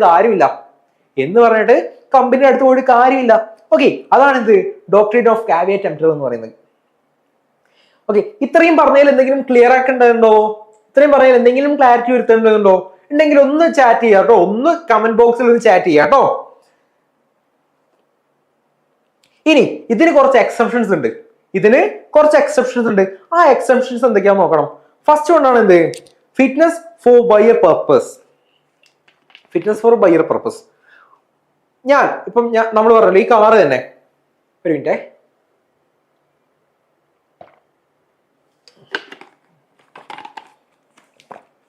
ഈ കാറിന്റെ കേസ് തന്നെ, കാറ് വാങ്ങാൻ പോകുന്ന സമയത്ത് എന്താണ്, നിങ്ങളുടെ എക്സിക്യൂട്ടീവിനോട് പറയാണ് എനിക്ക് ഡെയിലി ഇത്ര കിലോമീറ്റർ ഓടാനുണ്ട്. ഓക്കെ, അപ്പം ഇത്തരത്തിലുള്ള വണ്ടികൾ എനിക്ക് വേണ്ടത്, എനിക്കൊരു സെഡാൻ മോഡൽ വണ്ടിയാണ് വേണ്ടത്, എനിക്ക് ഇത്ര കിലോമീറ്റർ ഓടണം, ഇതാണ് എന്റെ നീഡ് എന്ന് പറഞ്ഞിട്ട് നിങ്ങൾ പോകുന്നു. നിങ്ങൾക്ക് ആ എക്സിക്യൂട്ടീവ് ടാറ്റയുടെ കർവ് എടുത്ത് തരുന്നു, അല്ലെങ്കിൽ അങ്ങനെ ഒരു വണ്ടി ഇലക്ട്രിക് വണ്ടി പറഞ്ഞ് കൺവിൻസ് ചെയ്ത് നിങ്ങളെ കൊണ്ട് വാങ്ങിപ്പിക്കുന്നു. ഓക്കെ, അപ്പൊ നിങ്ങളവിടെ എക്സിക്യൂട്ടീവിനോട് പറഞ്ഞിട്ടുണ്ട് എന്താണ് ഈ സാധനം പറഞ്ഞിട്ടുണ്ട്, എനിക്ക് ഇത്ര കിലോമീറ്റർ ഓടാണ്ട് എന്നൊക്കെ പറഞ്ഞിട്ടാണ് വാങ്ങുന്നത്. പക്ഷെ അത്ര ഓടുന്നില്ലെങ്കിൽ അവിടെ എന്താ, അവിടെ ഈ doctrine of caveat emptor let the buyer beware എന്ന് കമ്പനിക്ക് പറയാൻ പറ്റില്ല. ഓക്കെ, അങ്ങനെയാണെങ്കിൽ കമ്പനിക്ക് പറയാൻ പറ്റില്ല. Fitness for buyer purpose when the buyer expressly or impliedly, expressly അല്ലെങ്കിൽ ഇംപ്ലൈഡ്ലി, മനഃപൂർവ്വമായി നേരിട്ടോ അല്ലെങ്കിൽ പല വാക്കുകളിലൂടെയോ ഓക്കെ അങ്ങനെ പറഞ്ഞിട്ടുണ്ടെങ്കിൽ, make know that known to the seller that a particular purpose for which he required goods and relies on the skill or judgment. അദ്ദേഹത്തിന് ആ good എന്തിനാണ്, ആ സാധനം കാർ എന്തിനാണ് എന്നുള്ള കാര്യങ്ങളൊക്കെ നിങ്ങൾ പറഞ്ഞിട്ടുണ്ട്. ഇതൊക്കെ മനസ്സിലാക്കിയിട്ട് എന്ത് ചെയ്യുന്നു, അദ്ദേഹത്തിന്റെ നമ്മുടെ എക്സിക്യൂട്ടീവ് ഉണ്ട്, സെല്ലർ ഉണ്ട്, ആ സെല്ലർ അദ്ദേഹത്തിന്റെ സ്കില്ലും ജഡ്ജ്മെന്റ് ഒക്കെ ഉപയോഗിച്ച് ഒരു കാർ പറയുന്നു, അത് വിശ്വസിച്ചിട്ട് നിങ്ങൾ ആ കാർ വാങ്ങുന്നു. ഓക്കെ, കമ്പനി ഇപ്പം ചിലപ്പോൾ 500 കിലോമീറ്റർ ആയിരിക്കും പറഞ്ഞിട്ടുണ്ടായിരിക്കാം, കറക്റ്റ് 500 തന്നെ കിട്ടിക്കൊള്ളണമെന്നില്ല. ഓക്കെ, കമ്പനി 500 പറഞ്ഞിട്ട് കറക്റ്റ് 500 തന്നെ കിട്ടിക്കൊള്ളണമെന്നില്ല. അതെന്താ, അത് കിട്ടിയിട്ടില്ലെങ്കിൽ അവിടെ എന്താണ്, the good must be suitable for the buyer purpose. അങ്ങനെ അദ്ദേഹത്തിന്റെ ജഡ്ജ്മെന്റ് പ്രകാരം വാങ്ങിച്ചിട്ടുള്ള ഒരു സാധനമാണെങ്കിൽ അത് എന്താണ്, ആ പർപ്പസിന് സ്യൂട്ടബിൾ ആയിരിക്കണം, ഉതകുന്നതായിരിക്കണം. അല്ലെങ്കിൽ അത് അവിടെ doctrine of caveat emptor applicable അല്ല എന്നാ പറയുന്നത്. Okay, then sales under patent or trademark. Okay, sales under patent or trademark. Okay, ഇപ്പൊ എന്താണ്, നിങ്ങൾ ഒരു പെർട്ടിക്കുലർ ഒരു കമ്പനിയുടെ കീഴിൽ സാധനം സെയിൽ ചെയ്യുകയാണ്. ഓക്കെ, ഇപ്പം എന്താ പറയാ, ഒരു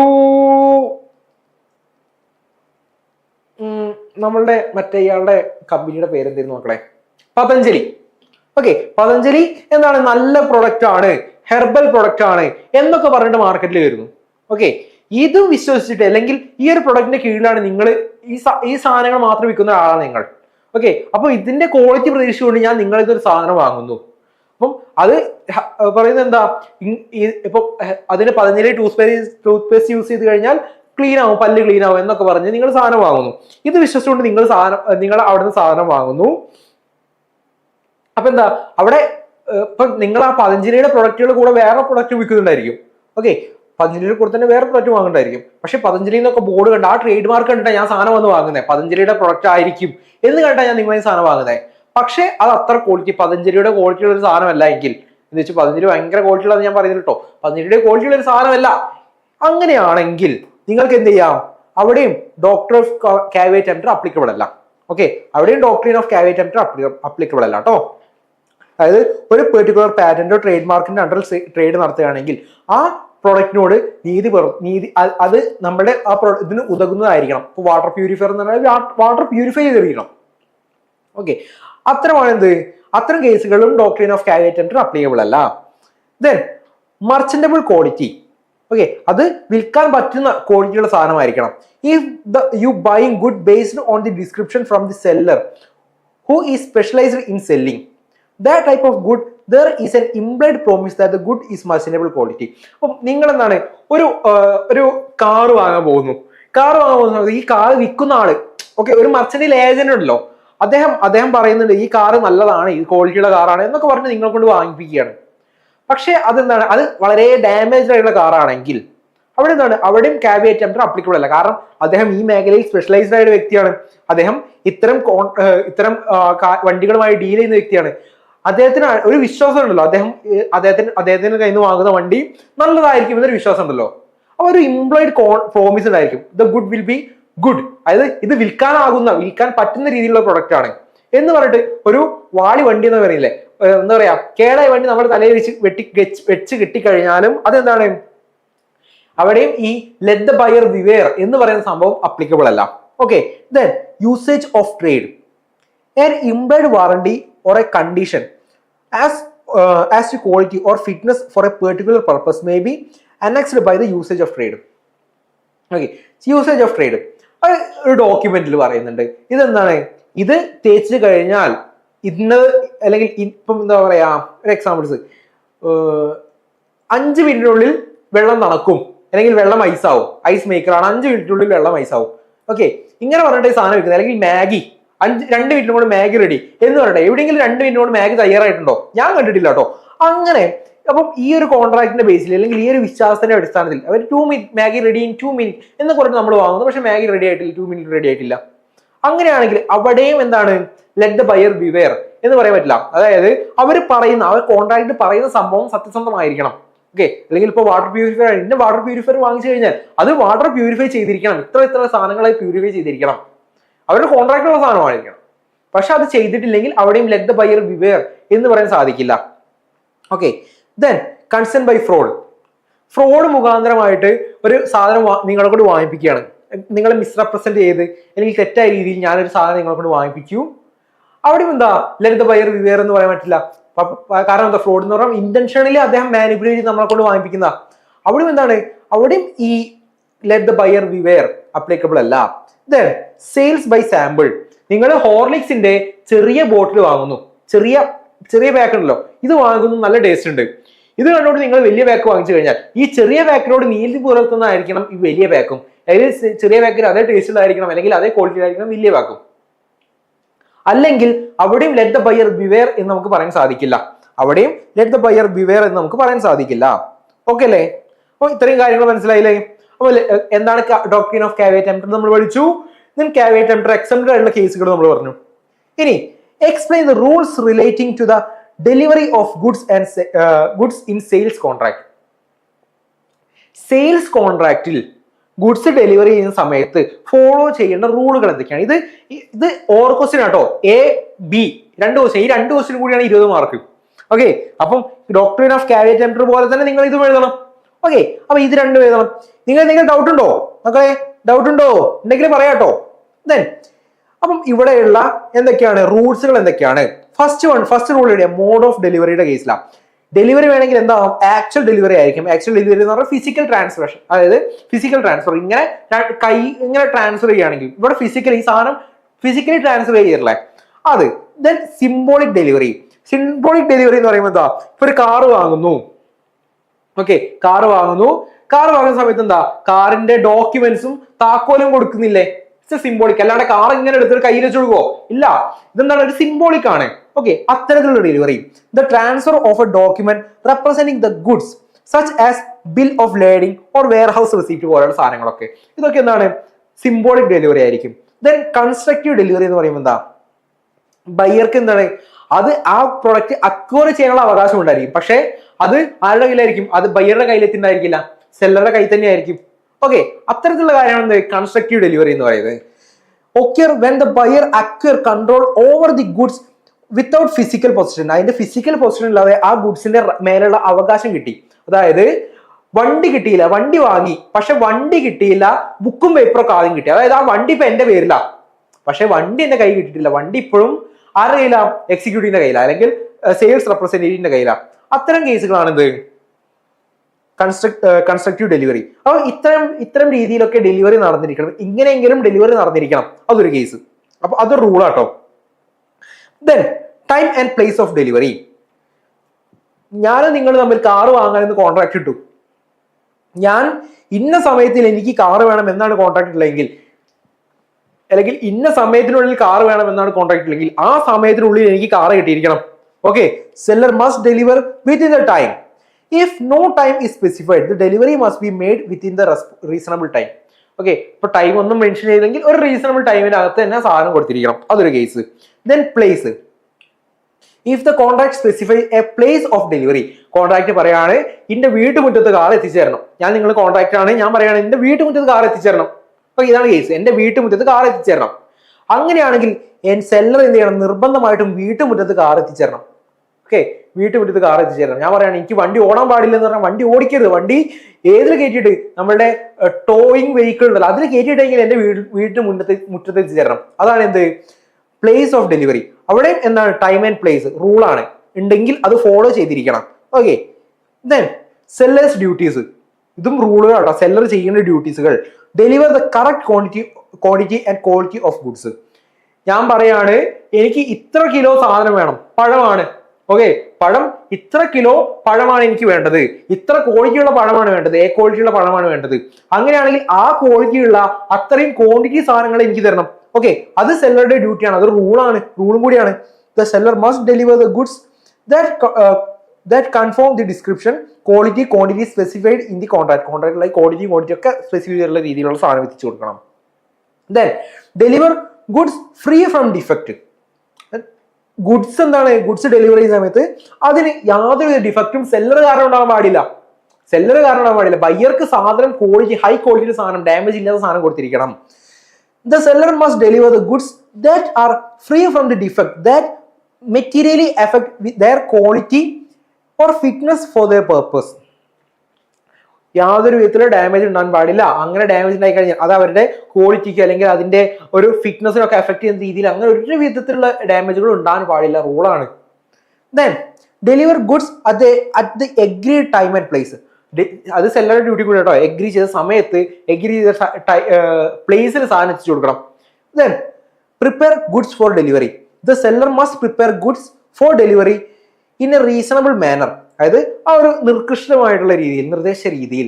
ഓക്കെ, ഇപ്പം ഒരു കാർ ഡെലിവറി ചെയ്യാന്ന് പറഞ്ഞാൽ ലോറി, നമ്മളുടെ നല്ലൊരു ടോയിങ് വെഹിക്കിളിൽ കയറ്റി കൊണ്ടുപോകണം, അല്ലാണ്ട് മറ്റേ വണ്ടിയിൽ വലിച്ചു കൊണ്ടുപോകരുത്. അത്തരം രീതികൾ ചെയ്യാൻ പാടില്ല. ഒരു കാർ ഡെലിവറി കൊടുക്കുകയാണെങ്കിൽ എന്താണ്, കസ്റ്റമർക്ക് ഇംപ്രഷൻ ആണല്ലോ, വണ്ടിനോട് ഒരു ഇംപ്രഷൻ ആണല്ലോ. അങ്ങനെ ഇപ്പം ഒരു കാറ് വലിച്ചു കൊണ്ടുവരുന്നതും അതുപോലെ തന്നെ ഒരു ടോയിങ് വെഹിക്കിളിൽ ഇങ്ങനെ കയറ്റി കൊണ്ടുപോകുന്ന തമ്മിൽ വ്യത്യാസമുണ്ട് അല്ലേ?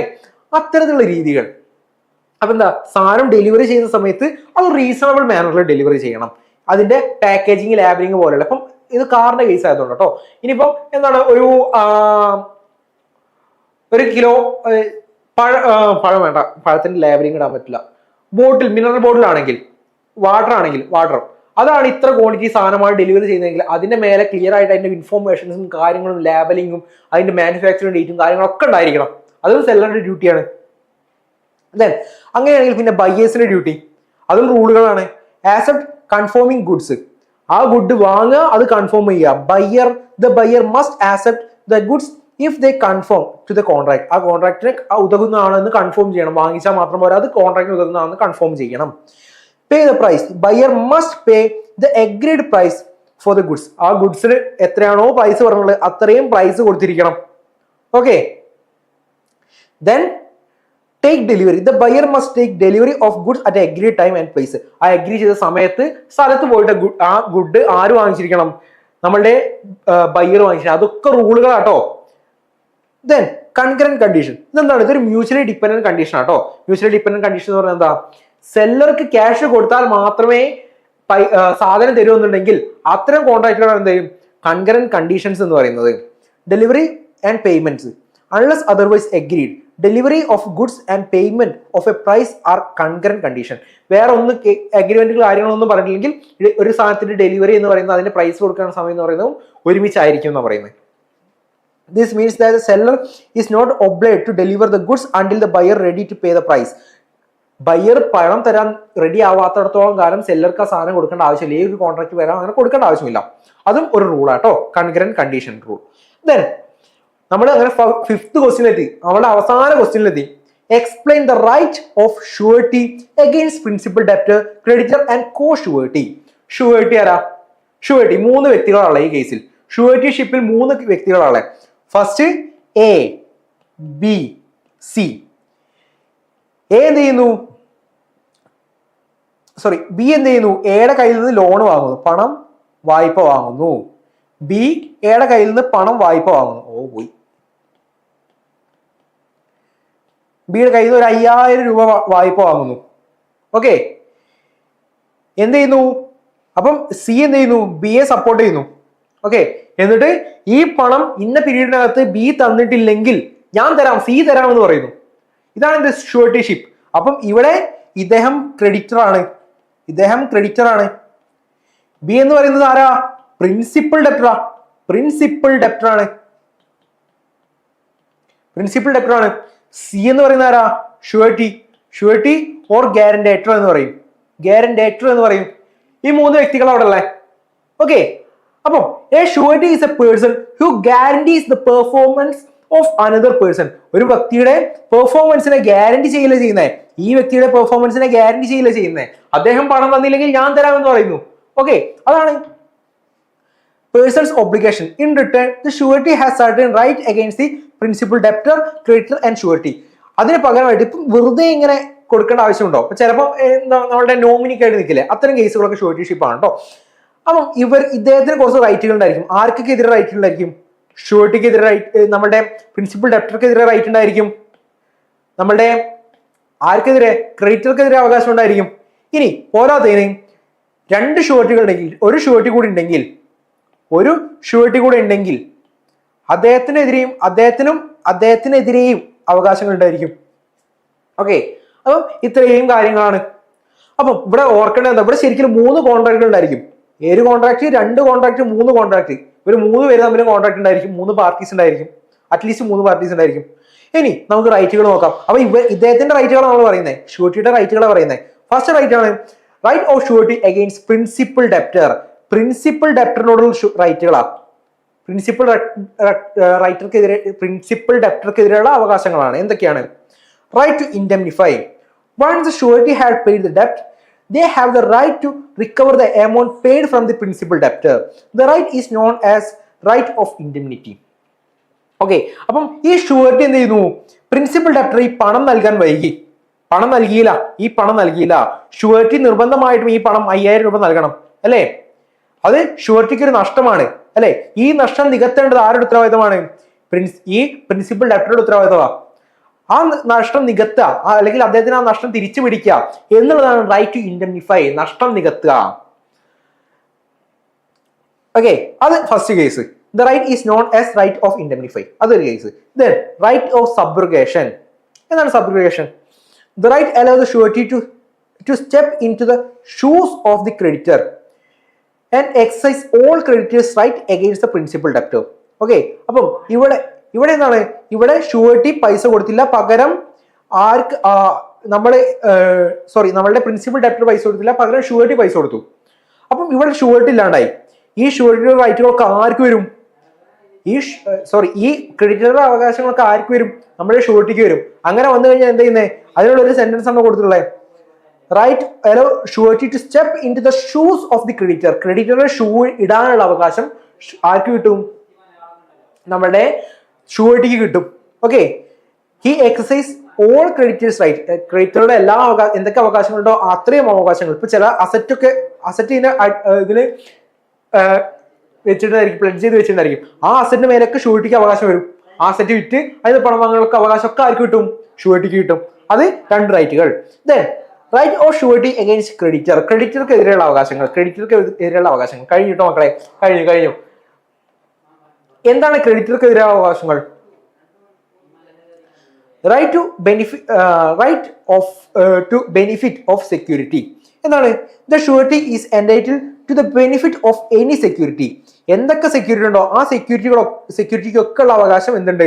ഇപ്പം ജസ്റ്റ് അസ്യൂം ചെയ്യാൻ, എന്താണ് നമ്മൾ ഈ കേസ് തന്നെ, ഒരു വീട് എന്ത് വെച്ചിട്ടാണ്?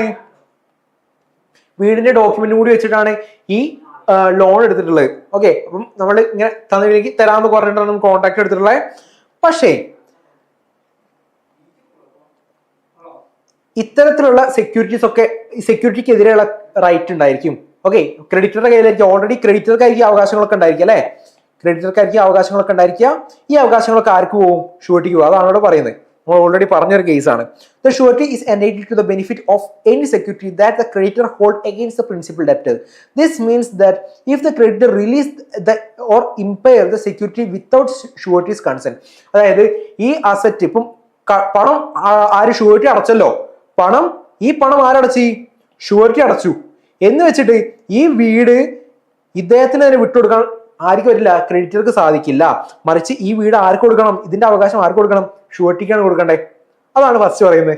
Then right to timely notice. ഇങ്ങനെ ഈ പണം അടയ്ക്കാനായി എന്ന് ആരോട് പറയരുത്?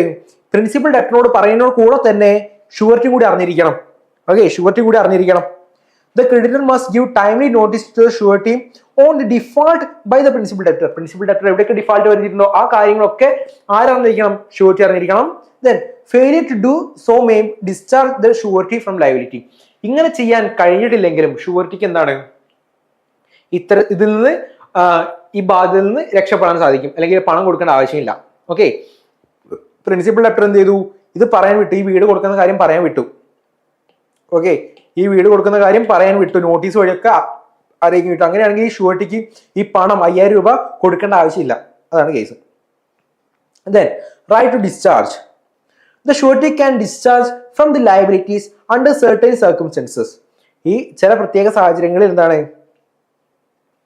പ്രത്യേക സാഹചര്യങ്ങൾ എന്നല്ല, എന്താണ് ഷുവർട്ടിക്ക് ഈ ലയബിലിറ്റി ഡിസ്ചാർജ് ചെയ്യാൻ വേണ്ടിയിട്ട്, ഓക്കെ, അല്ലെങ്കിൽ പ്രിൻസിപ്പൽ ലെറ്റർ റിലീസ് ചെയ്യാനൊക്കെ എന്ത് ചെയ്യാം? Just a second. Surety can discharge from the liability under certain circumstances, such as if the creditor release the principal debtor or varies the terms and conditions without the contract without the consent of surety. അതായത് ഷുവർട്ടിന്റെ consent ഇല്ലാതെ ഈ principal ഡെപ്റ്ററുടെ ബാധ്യത കുറച്ച് കൊടുക്കുക, അല്ലെങ്കിൽ principal ഡെപ്റ്ററുടെ ആ ഒരു എന്താ ടേംസ് ആൻഡ് കണ്ടീഷനിലൊക്കെ മാറ്റം വരുത്തുകയാണെങ്കിൽ അവിടെയും എന്ത് ചെയ്യാം? ഷുവർട്ടിക്ക് പ്രിൻസിപ്പൽ ഡെപ്റ്ററിന്റെ ആ ലയബിലിറ്റിയിൽ നിന്ന് ഡിസ്ചാർജ് ചെയ്യാൻ സാധിക്കും. ഓക്കെ, നെക്സ്റ്റ് വൺ ആണ് right of surety against co surety. കോ ഷുവർട്ടിക്ക് ഇതിലുള്ള അവകാശങ്ങളാണ്. ഓക്കെ, ഇവർ ഒന്നിലധികം ഷുവർട്ടികൾ ഉണ്ടെങ്കിൽ, ഓക്കെ, നമ്മളുടെ കേസ് നോക്കുക, ABCD. ഇവിടെ രണ്ട് ഷുവർട്ടീസ് ഉണ്ട്. അങ്ങനെയാണെങ്കിൽ ഇദ്ദേഹം ഇപ്പൊ 5000 രൂപ പണം അടച്ചു കഴിഞ്ഞാൽ ഇദ്ദേഹത്തിനുള്ള റൈറ്റുകളാണ് എന്തൊക്കെയാണ്? Right of contribution. അതായത് if there is multiple surety they are jointly and severally liable for the ഡെപ്റ്റ്. ആ ഡെപ്റ്റിന് ഈ 5000-ന് ഇവർ രണ്ടുപേരും ബാധ്യസ്ഥരാണ്. ഈ രണ്ടുപേരും ബാധ്യസ്ഥരാണെന്ന് പറയുന്നത്.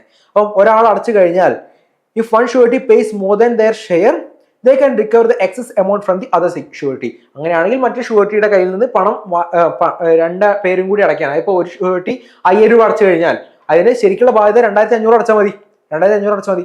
മറ്റു ഷുവർട്ടിയിൽ നിന്ന് 2500 അടയ്ക്കാൻ വാങ്ങാനുള്ള അവകാശം ആർക്കുണ്ട്? ഒരു ഷുവർട്ടിക്ക് ഉണ്ടായിരിക്കും. Then right to indemnify. A surety who pays more than their share can also seek indemnity from other surety. അതായത് അദ്ദേഹത്തിന്റെ ഷെയറിന് സെയിം സാധനം തന്നെയാണ്, അദ്ദേഹത്തിന്റെ ഷെയറിനേക്കാൾ കൂടുതൽ അദ്ദേഹം ഇൻഡെംനിഫൈ ചെയ്തിട്ടുണ്ടെങ്കിൽ, നഷ്ടപരിഹാരം നൽകിയിട്ടുണ്ടെങ്കിൽ അതിൽ നിന്ന് ആ ഒരു നഷ്ടം നികത്താൻ വേണ്ടിയിട്ട് കോ ഷുവർട്ടിയിൽ നിന്ന് ക്യാഷ് വാങ്ങാനുള്ള അവകാശം ആർക്കുണ്ടായിരിക്കും? നമ്മളുടെ ഷുവർട്ടിക്ക് ഉണ്ടായിരിക്കും കേട്ടോ. സോ ഇത്രയും കേസുകൾ നമുക്ക് പറയാനുള്ളത്. സോ ഈ ഒരു ക്വസ്റ്റ്യൻ മനസ്സിലാക്കി കഴിഞ്ഞാൽ നിങ്ങൾക്ക് എന്ത് മനസ്സിലാവും? എല്ലാ ഭാഗത്തു നിന്നും ചോദ്യങ്ങൾ വന്നിട്ടുണ്ട്. ചോദ്യങ്ങൾ വരുന്നത് ഡയറക്റ്റ് ക്വസ്റ്റ്യൻസ് ആണ്, സിമ്പിൾ ക്വസ്റ്റ്യൻസ് ആണ്. സോ നിങ്ങൾ എന്ത് ചെയ്യുക? എല്ലാ കോൺട്രാക്ട്, ഇന്ത്യൻ കോൺട്രാക്ട് ആക്ടിലാണെങ്കിൽ contract of surety, contract of agreement, contract pledge, ഇത്തരത്തിലുള്ള എല്ലാ സാധനങ്ങൾ, then sales of goods act ഒക്കെ നിങ്ങൾ മനസ്സിലാക്കിയിരിക്കണം. ഓക്കെ, സോ നമുക്ക് നമ്മളുടെ നെക്സ്റ്റ് ക്ലാസ്സിൽ കാണാം. ഇനി നമ്മളുടെ ക്ലാസ്സുകൾ, ഫെർദർ ക്ലാസ്സുകൾ വേണമെങ്കിൽ തീർച്ചയായിട്ടും നമ്മുടെ എന്തിൽ ജോയിൻ ചെയ്യാൻ ശ്രമിക്കുക കേട്ടോ. നമ്മളുടെ ആഡിൽ പറഞ്ഞിട്ടുള്ള ആ നമ്പറിൽ ജോയിൻ ചെയ്യാൻ ശ്രമിക്കുക. നമ്മുടെ ക്രാഷ് കോഴ്സ് സ്റ്റാർട്ട് ചെയ്യുന്നുണ്ട്. സോ റാപ്പിഡ് 30ലേക്ക് നിങ്ങൾ എല്ലാവരും വെൽക്കം ചെയ്തുകൊണ്ട് ഞാൻ ഇന്നത്തെ സെക്ഷൻ വൈൻഡ് അപ്പ് ചെയ്യാണ്. Okay, by.